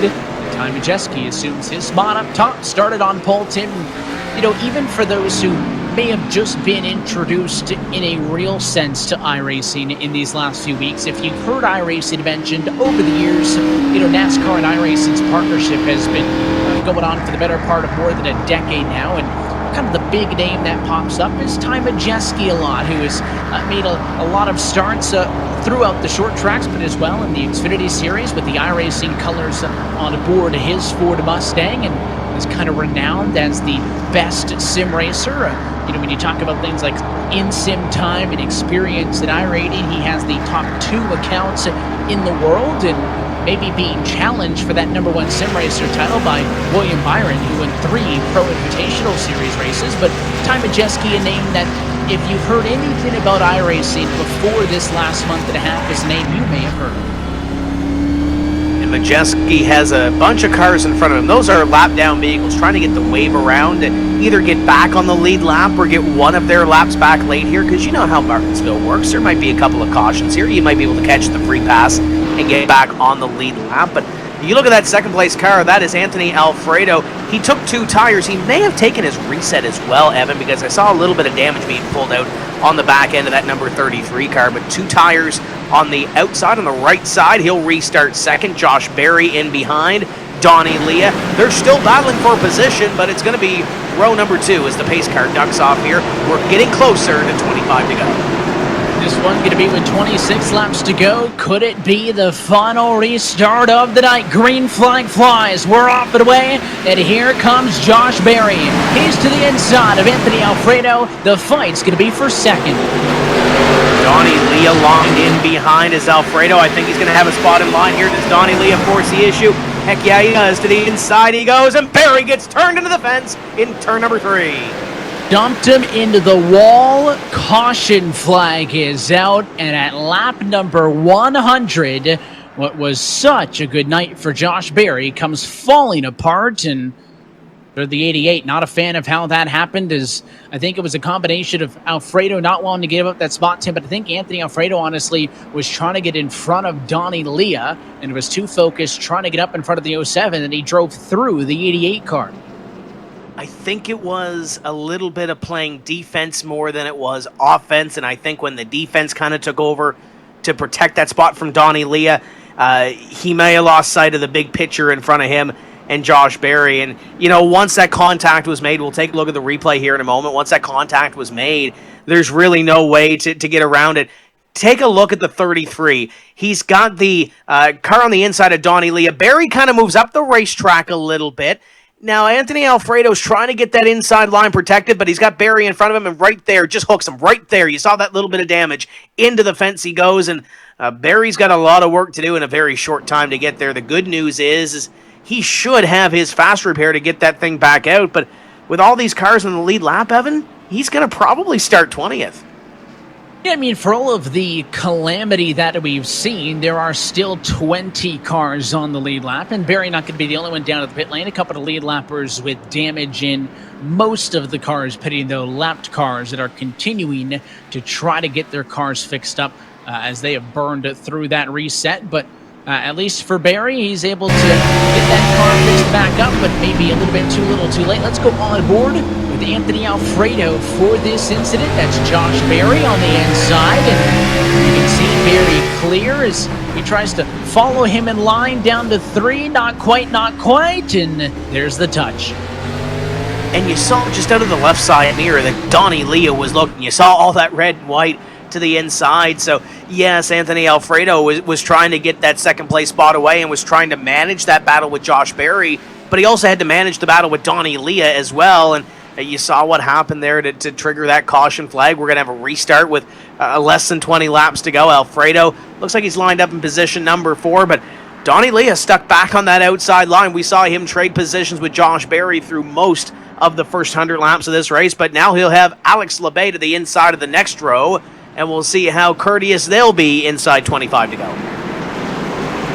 And now I think we're at the point where the age-old adage of cautions breed cautions, Tim, is true. No matter how big or small the track is, we may be in a lot of these short sprints to the end. Yeah, I think so, but I think some of these drivers up in front are still going to give a little bit, and at least have a little bit of give in them, and maybe a less take. But if you're in the middle of the pack, you've got to go. Pace car is going to pit road. Going to be 20 laps left to go this time for the virtual Martinsville Speedway. Ty Majeski, untouchable up front. He's in control for this restart. Green flag flies. We're back underway, and no challenge for second. So Donnie Leah makes the step down, defends P2 as we fight for third, and Labbe trying to get around Anthony Alfredo. This be the first time all night long we see a challenge for the lead. Donnie Leah in the tire tracks at Ty Majeski. Can't get that run off of corner number 4 that Ty was able to get, but he is right there with them. The battle is for third. They're stacking up in behind. It's Alex Labbe, and then side by side, here comes Cabri. Cabri came close at Bristol, looking to pick one up here. Somebody spun behind, but so far no yellow. Oh, now it's Burton up the hill. He and the 23 of Moffitt got together at a battle for P7. Moffitt straightens it out. We're 3 wide in a run down to turn number 1. And so far the yellow still in the pocket of the flag man. So we stay green for now. They are still all kinds of out of control behind your race leaders who are trying to pull away. I'm scratching my head trying to figure out how they all maintain forward momentum, Evan. That was good. The 33 of Alfredo goes for a little bit of slide. He maintains forward momentum, but loses 2 spots, and it might be a third because the 81 is coming to the inside as well. The battle for the lead continues to be single file, but you keep an eye on this battle right here. A little more contact. Eckes and Alfredo kind of got shoved out of line a little bit, Evan, and now he's trying to regroup, but he's got some cars lined up on the inside. And he's trying to find a spot down here, but I'm not sure the 74 of Bailey Curry's going to let that happen. Alfredo is clear. He drives it in hard into the corner. Oh, and there's contact. Curry gives a shot, and Alfredo sideways hangs on. That was, again, a little bit more of that give as opposed to the take. Now in the 74, Curry diving to the inside and two, trying to take advantage, I think, of a fluster at Alfredo and a yellow at lap 111. And the yellow flag will fly, and I think that's Anthony race Alfredo. Leader! Look out! Stephen Light was on the front straightaway, and he just turned into race leader Ty Majeski. That is absolutely huge. He'll slow down behind the pace car, and we'll see how much damage or how much breath that Ty Majeski has to get in order to reset himself a little bit, because you're not going to have a whole lot of time now to defend this lead and keep this track position. And Stephen Light has been immediately parked by race control, obviously not intentional. But when you are spinning cars around like that, you have to look at who's around you. Again, a lot of these drivers may not have their usual spotters like they would on a race weekend, Tim. That's where what we call a relative on iRacing is important. It'll tell you where cars are and how far away from you they are. But it is all going to be with the 25 machine of Stephen Light, and you can see as he's kind of moved up the hill a little bit here. The other car that comes into play is going to be the 38. There's a big jackup. It slows all these cars down. There's the spin with Ryan Truex, who straightens it out, and then watch the 25 right here. Going to get hooked together with Todd Gilliland as he squeezes him up. He's around. They give it a moment, I think, right there. Now the yellow's out, but look high. Ty Majeski and Donnie Leah are going to try to go by on the high side. There they are, and look out. It is just minimum contact, but man, oh man, could that have been worse. That could have been a lot worse, and it's a tough break for Stephen Light, because Stephen had just got back on the lead lap, got the free pass a couple laps ago, and got back onto the lead lap. But you mentioned it, the spatial awareness, trying to get back going, and he would have been able to see the leaders coming out of his right side. But man, that's tough. You see Ty Majeski, there is a little bit of left side damage, left front damage. I think the right side may have grazed the wall, but I think the left side is going to be the issue. You should take one more look at this incident. This is from Donnie Leah as Stephen Light pulls up right here. He stopped, and then all of a sudden, out of nowhere, and you know, Donnie's going to get a little bit of damage from this too. They're both going to have a little bit of, I don't want to say cosmetic, because Evan, I think it might be a little bit more than that. The car's not going to handle right. But with these two cars essentially being the class of the field, along with Josh Berry earlier, they still might have a little bit to keep ahead of the rest of these drivers behind them. Yeah, if he pulls up an extra foot or two, both of those race leading cars are totaled. Instead, I think they get away with what is essentially a best case scenario, and you can only imagine how much Ty Majeski's heart dropped seeing that car pull up in front of him. But it doesn't take him out of this race. It'll set him up still alongside Donnie Leah for a restart with 9 laps to go. The virtual Martinsville Speedway. Green flag flies. We're back at it. You're clear for P1. Here comes LeBay to the bumper. And up the racetrack goes Cabri, and it's going to be 3 wide off of corner number 2. They drag race down the back straightaway and into the third corner. Still 3 wide. Curry in the middle. Alfredo to the inside. Grolla going to try to pick up a spot, and here comes Berry. Yeah, they're stuck 3 wide with that 4 machine of Cabri way to the outside. Oh, and there's a huge hit. It's Christian Eckes. He comes down, takes out more, and Christian Eckes, now more cars spinning at a turn number 2, and it is chaos at 8 laps to go. The yellow is out once more, and Christian Eckes just took one of the hardest hits I've seen in a while. Josh Berry able to get through that to position number 5. Little bit of damage, so one of those front runners from earlier in this race going to have an opportunity here on our late race restart to rejoin Ty Majeski and Donnie Leah and Alex LeBay, the likes of, near the front of the field. But that was big. A lot of opportunity to win this race was just taken away in a couple of incidents there that ultimately led to the yellow flag.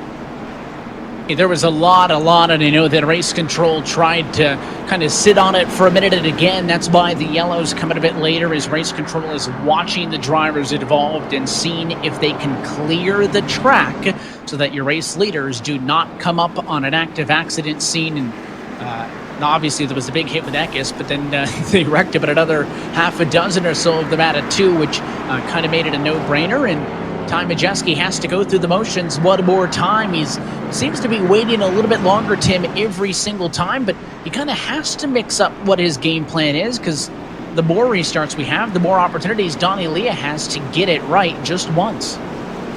I think Donnie's been a little more aggressive on these last couple of restarts, as we'll take a look at what happened here to bring out the caution flag. And where do you look? Look at that battle up in front. Alex LeBay tried to go to the inside. Cabri gets shoved to the outside, and at this point, they're already 3 wide. They hold it, Evan, for about a lap or so, or a half lap, and then calamity ensues behind. Yeah, you'll see as the wreck has basically already started. There's the 098 machine around. Now there's Eckes into the wall, and boom, kind of right on the point of that wall. That was big enough, but then it's Alfredo. He comes down, tags the 74, Gibbs, Gralla, more cars, Allgaier are involved. Just an absolute mess. I think we can chalk that one up as the big one. That was a lot of cars that had an opportunity to win this thing, or at least run within the top 5. Give a challenge to Ty Majeski, but it's going to end their nights there, as we are going to have 4 or 3 laps to go when we come back. This should be lights out, so this, Evan, may be a de facto green-white checker finish, as the pace car has that field in tow. We'll see if Donnie Leah gets aggressive here with Ty Majeski, maybe try something different. Obviously, Ty is the control car, but do we see the bump and run here late in this one as those lights go off? Well, if you were wondering, yes, there is a virtual iRacing hauler in the infield, and just like in real-life short-track action, it may get some use tonight. To Black Flag and to Kaz Gralla, Todd Gilliland parked, and that is all still with another restart due up. It will not count as an overtime attempt, but it'll be a restart with 2 laps to go from Martinsville Speedway. Under the lights, Ty Majeski, Donnie Leah, they're going to go head-to-head as we go green. 2 laps to go. Now what does Donnie Leah do? Can he get to the inside? He stays to the outside. Alex LeBay goes to the inside. It is now a battle for position number 2. Barry and Parsons swap paint right behind them. They're still stuck to the outside. It's all Ty Majeski as they come to the whites. LeBay get a door slam with Leah. He's got to get to the white flag for this one to be official, and he has. LeBay, Leah, now there's contact as Josh Berry moves him up. They're going to be 3 wide for a second. Here comes Berry. This fight going to come to the final corner, but out in front, it's not going to matter. Ty Majeski finally gets one. He wins the Friday Night Thunder at Martinsville. What a finish behind them. Josh Berry was able to get to the inside, and it looked like he was going to be able to hold on to position number 2, but he comes off of turn 4 and somehow ends up at the line of position number 5. That was a wild finish for second, but Ty Majeski finally gets one of these Saturday night and Friday night Thunder checkered flags, and he's going to be able to celebrate here on the front straightaway. Who would have thought that Josh Berry, after being in that late race wreck, would have even had a chance to fight for a top 5 spot? But this is the man that everybody looked at when we announced this Thunder Series for the Xfinity truck and other drivers as the favorite. He did not get one until the last week, Tim, but he keeps our streak alive. Ty Majeski, the 5th different race winner in 5 nights. And gets to celebrate on the front straightaway here at Martinsville Speedway. Going to salute the virtual fans with a Polish victory lap. And he almost lost it with that lap car earlier. But take a look at this. Josh Berry gets into the back bumper of the 90 down the front straightaway. And kind of, I thought he sealed the deal for second right here. A little bit of a shot. LeBay up into Donnie Leah. Drives underneath, able to cut to the inside. I thought he had it at this point, Evan. And then turn 3 happened.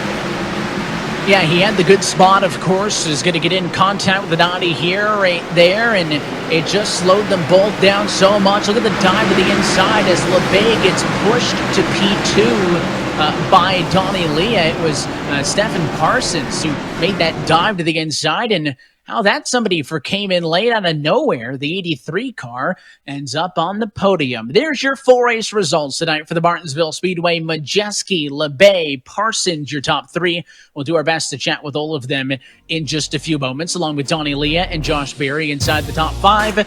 Chase Cabry, Derek Kraus, Anthony Alfredo, Noah Gregson, and Drew Herring, your top 10. Just outside the top 10, some of these drivers had a good run here tonight. Some of them were just holding on for dear life. Ty Gibbs was up and down. I think he might have passed the most race cars all night, finished in 11th. Snyder, Curry, Enfinger, Eckes, your top 15. Ellis Balicki on the lead lap. Landon Huffman 1 lap down. Kaz Gralla 1 lap down. And then Ryan Truex 2 laps down, completing your top 20. And continuing on through, a lot of these drivers fought through a good bit of the race. The likes of Moffitt, Allgaier, Weatherman, Burton, and Awuji, but just caught in issues late.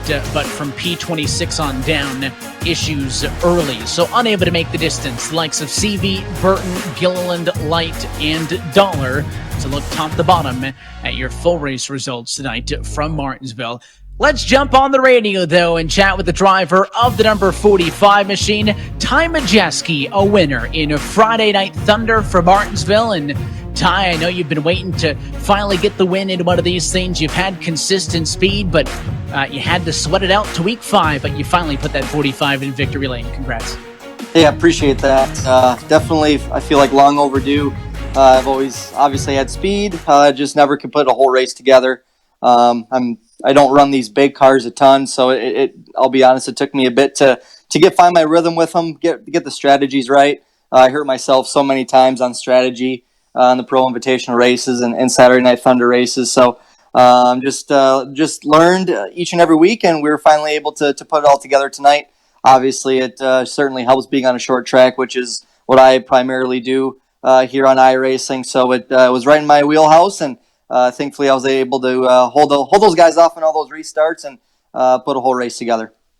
Of course, we've seen you make starts in this Xfinity Series car and in the trucks as well, but you mentioned you're used to the short track machines and maybe feeling a bit more at home here at Martinsville. Did that help at all that a majority of these races, the likes of Bristol, Richmond tonight as well, were the short tracks? I mean, did that help that kind of learning curve getting reacclimated to these bigger Xfinity cars?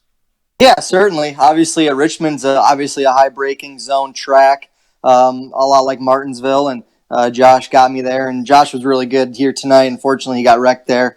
Felt like we were really, really even on speed. Track position was key. I was able to control the race starting up front, was able to control all those restarts, and he'd have to either start outside of me or in third, and that obviously makes it difficult for him to be able to make a run at me. So thankfully I was able to, like I said, just really stay in control of the race, the entire race, and hit my marks and not make any mistakes, and we were able to bring it home. Not everybody in this Friday Night Thunder field has as much iRacing experience as you do. So with the lack of on-track action in the real world, to see all these drivers come over and participate not only in this event, in the Pro Invitational Series, but all the other things that have been going on for the last month and a half, what has this experience like been for you, who has pretty much been here on the service since day one? It's been absolutely incredible, Evan. I mean, to see some kind of positive come out of this crazy pandemic that's happening right now is obviously there's a silver lining in iRacing and them having so much success. They've been a longtime supporter of mine in real life on my late model program since 2015. And, to be a small part of growing them into what they are and then seeing it explode within the last 3 months has been incredible for myself, and I'm sure everyone at iRacing. It's been surreal. It's cool to have all these real life drivers get in on the service. iRacing provides us a great platform where fans can actually come on and race with their drivers that they're fans of, and that's something that's different from any other sport. So just really happy to be a part of it. Happy we were able to finally get the CMR Roofing Construction Chevy in Victory Lane tonight. Appreciate everyone tuning in for all these races. It certainly means a lot to all of us drivers. I think it's a fitting way to end this series, to have you and that number 45 machine in Victory Lane tonight. Ty, good to catch up with you. Congratulations on the win. Appreciate it, guys. Thank you. The race winner tonight for the virtual Martinsville Speedway, and oh so close all night, Tim Terry, for Alex LeBay, who comes home in second, and you're chatting with him now. Yeah, he restarted back in position number 3 when we took that de facto green-white checker finish. But Alex, those last 2 laps were wild. Walk us through what you saw through the windshield of this number 90, because it looked wild from up here. What did it look like from down there? It was pretty intense for sure. The last couple of restarts, especially that last one there. I fought hard with Donnie. I think we were side by side, and Josh did a good job. I mean, he made his way through the field, and he came to give me a little bump and run there, coming in 1, I think. Then I washed up the track a little bit, washing Donnie. Then I raced to back to the checkered out of 4 with Josh. It was a lot of fun, a lot of hard racing. I was really happy. We had some good pace. Didn't have as much time as I would have wanted this week to practice, but really happy with the pace. I think my pace evolved during a race, and there at the end we were pretty good. And the pace all season that we've seen out of this 90 during the COVID-19 pandemic, whether it's the Pro Invitational qualifying races or the Saturday Night Thunder races, this 90 has been up front every single week. What does it mean to run up front with these guys and be involved in the equation for the win every single race? It's a lot of fun. That was the plan. Definitely the plan coming in, but I'm really happy we've been in top 3, top 5 speeds every single races. That was I think that was a lot of fun, and I mean, the battle with these guys, they're in the top 5. It's always really good hard racing and as clean as it can get. But we all know that Martinsville gets a little rougher there near the end, but it was still a good short track racing for us in the top 5. Well, great to see you up here. Congratulations on the finish here tonight, and good luck on the real world when we go back racing here in a few weeks. Thanks, man. There you go, Evan. That's Alex LeBay continuing the momentum, finishing in position number 2. And I believe you caught up with somebody that's new to our Saturday Night Thunder series, but no stranger to running up front. Yeah, and kind of a late move up to the very front in this one as we're trackside with the driver of the number 83 machine. And Evan, congratulations on a good showing in this one. I mean, speed all night long. You started up inside of the top 10, but honestly, a lot of the drivers that we were talking about was because they were moving the people out of their way and getting in wrecks and kind of in all of the drama. And honestly, you kind of sneak in there at the end to steal third. Yeah, I mean, it was an eventful race. A lot of these guys seemed like they were going so hard so early. And I had people come behind me that it seemed like they were just running me over, driving the corner so hard. So I was just kind of trying to take it easy. Bide my time. I mean, it's a 125 lap race, so there's really no reason to try and do something stupid on lap 50. But no, it was awesome. This is a really cool event that NASCAR and iRacing have put on, and I'm glad that I could be a part of it this weekend. I got to thank Spring Rates and Sean Taylor, Spring Rates, CMI Motorsports, support me doing this. Yeah, it's just really cool. A lot of drivers have had to kind of get onto the service for the first time, but of course, as you're itching to get back into a real-life car, what is, for the folks tonight at home, your experience with the sim been like leading up to this and, of course, as well over the last couple of weeks? So I've had iRacing since 2011, but I had a old Logitech wheel, and it ended up kind of fading on me, so I hadn't. Before all this, pandemic stuff happened, I hadn't really iRaced in about 2 years. And then once all this happened, I did whatever I could to find a wheel. I got a wheel, and I mean, it's amazing how much iRacing has changed in the 2 years that I've been gone. I mean, it's much more realistic. It's much closer. It's a very similar feel to real life, I feel like. So, yeah, I mean, I've been spending pretty much most of my days iRacing because honestly, there's nothing better to do. I can tell you what, I'm sure it might have been a challenge finding the wheel because just like everybody else tuning in at home, they want to get on iRacing, and there's thousands of new people joining the service, buying up all of that equipment. But happy to have you back on the service with us, and as well, we appreciate the time chatting. Looking forward to getting back to the real deal, but thanks for joining us for these. Absolutely. Thanks for having me. P3 finisher tonight from Martinsville Speedway. Big thanks to Stephen Parsons. And we'll continue on down the line, Tim Terry, to our P4 finisher tonight, Donnie Leah. Yeah, here's a guy that does a lot of iRacing. It's Donnie Leah, finishing in position number 4. And you battled up in front for most of this race, Donnie, looking for this race win. What else did you need to get up there and challenge Ty Majeski for this W?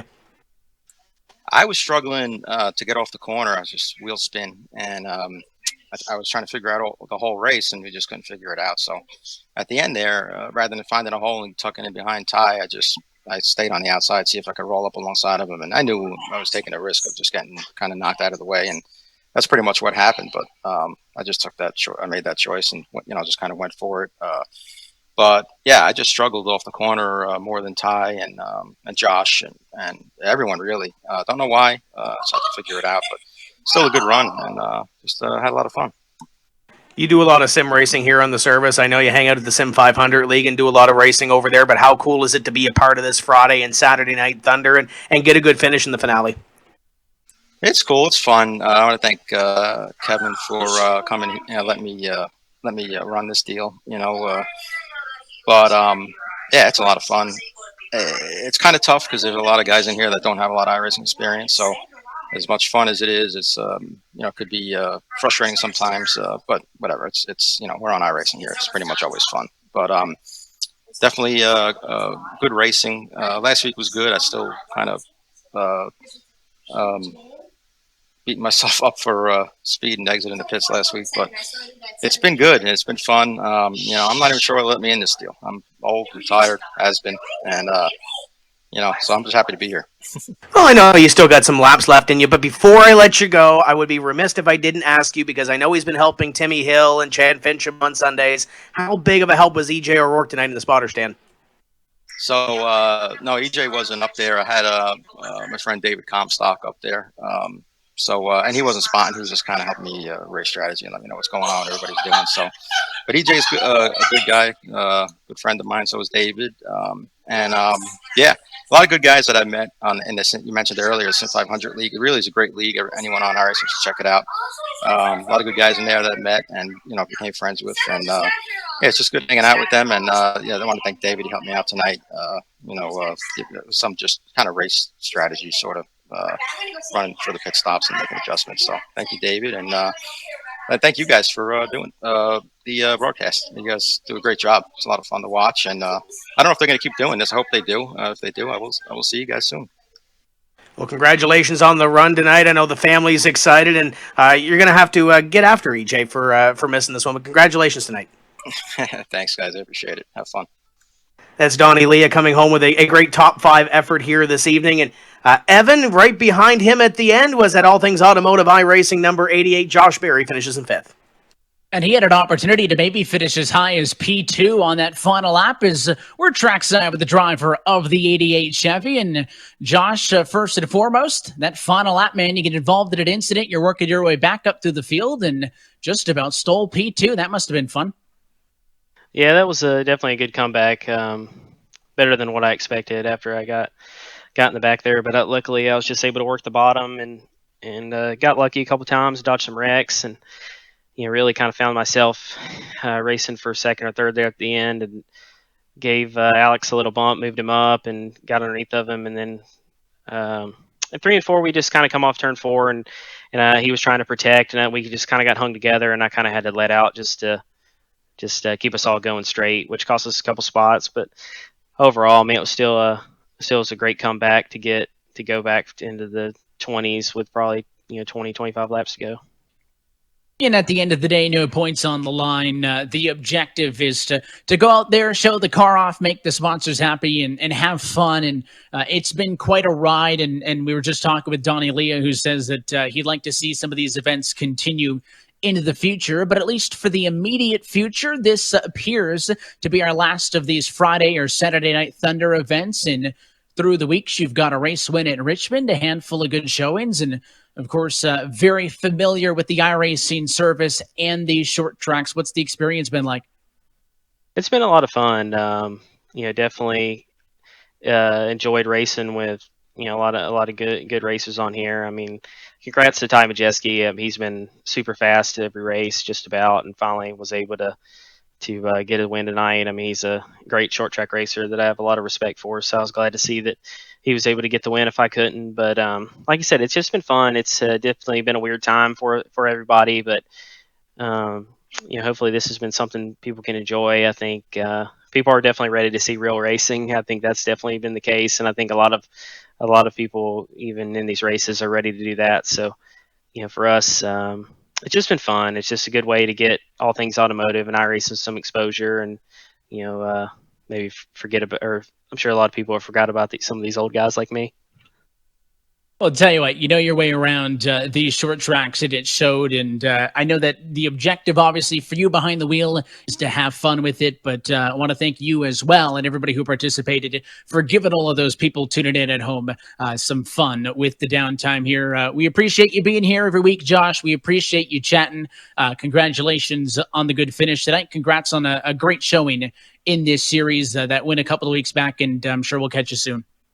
Yep, definitely. I thank all you guys. Thank iRacing and everything for putting this on and broadcasting this deal. Like I said, it's been really fun to be a part of, and it's definitely drawn a lot of exposure for all of us. So, like I said, we really appreciate everything that y'all have done, and hopefully, I'll see you guys soon.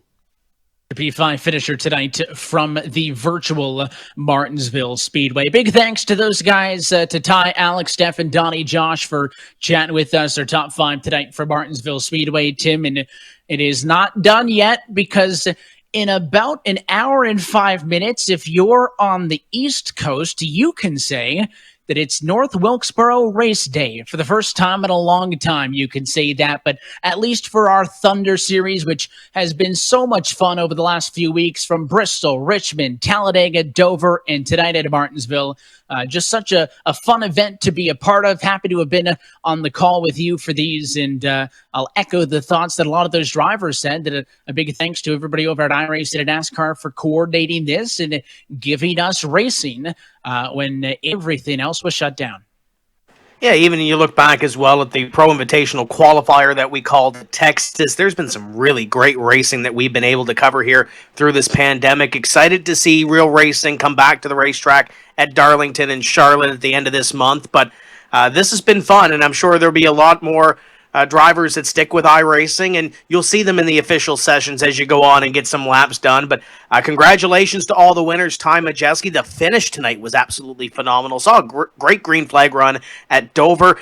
2 great racetracks to really end off this series, but we're going to North Wilkesboro tomorrow. We'll get to watch that on Fox. That's going to be great to see, and we'll see who comes out on top of that one. Jeff Gordon's coming back. Man, it's going to be a fun race to watch, and then we kind of get to catch our breath a little bit. It's Mother's Day weekend. Make sure you call your mom if you can't get there. Say hi to her, and then we get to take a little breath, and then we're back at the real racetrack, or NASCAR is back at the real racetrack to get some laps in. It's been fun, but I'm excited to see some real racing too.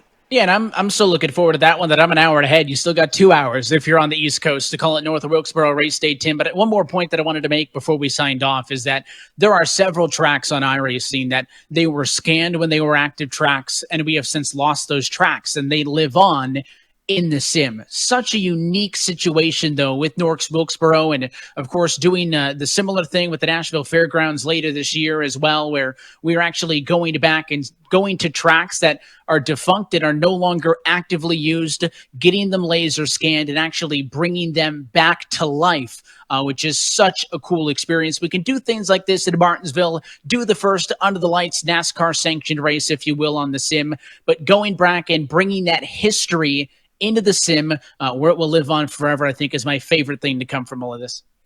Yeah, Rockingham and USA on the short track side, or the less than 1 mile side, come to mind when you look at those racetracks as well. The Fairground still has races there. The All-American 400, still one of the great staple short track races. So can't wait to see what goes on. I heard a rumor last night that Dale Jr. was on Twitch that said a new racetrack was coming as well, but I don't want to upset the apple cart. You can go over and check that out. But Martinsville put on some great racing action. It's on the service this week on A and B fixed and open, so get on there, get some laps in, and oh, by the way, make sure you tune in at 3 o'clock tomorrow to see the North Wilkesboro racetrack come back to life on Fox. I know you can't wait to race it. It'll be available soon to iRacing members, but the pros get their first crack at it tomorrow afternoon. Until next time, and whatever that may be, thank you so much for tuning in with us on the iRacing Esports Network. And none of this possible without the work from the team at iRacing and NASCAR working together, and our team behind the scenes. Alex Horan, Cisco Scaramuza, Drew Adamson, James Pike, Justin Prince, Mike Taylor, Tim Burns, And on behalf of everybody else, for Tim Terry and myself, Evan Pasoko, thanks for tuning in, and congratulations to Ty Majeski, your race winner of this Friday Night Thunder 125.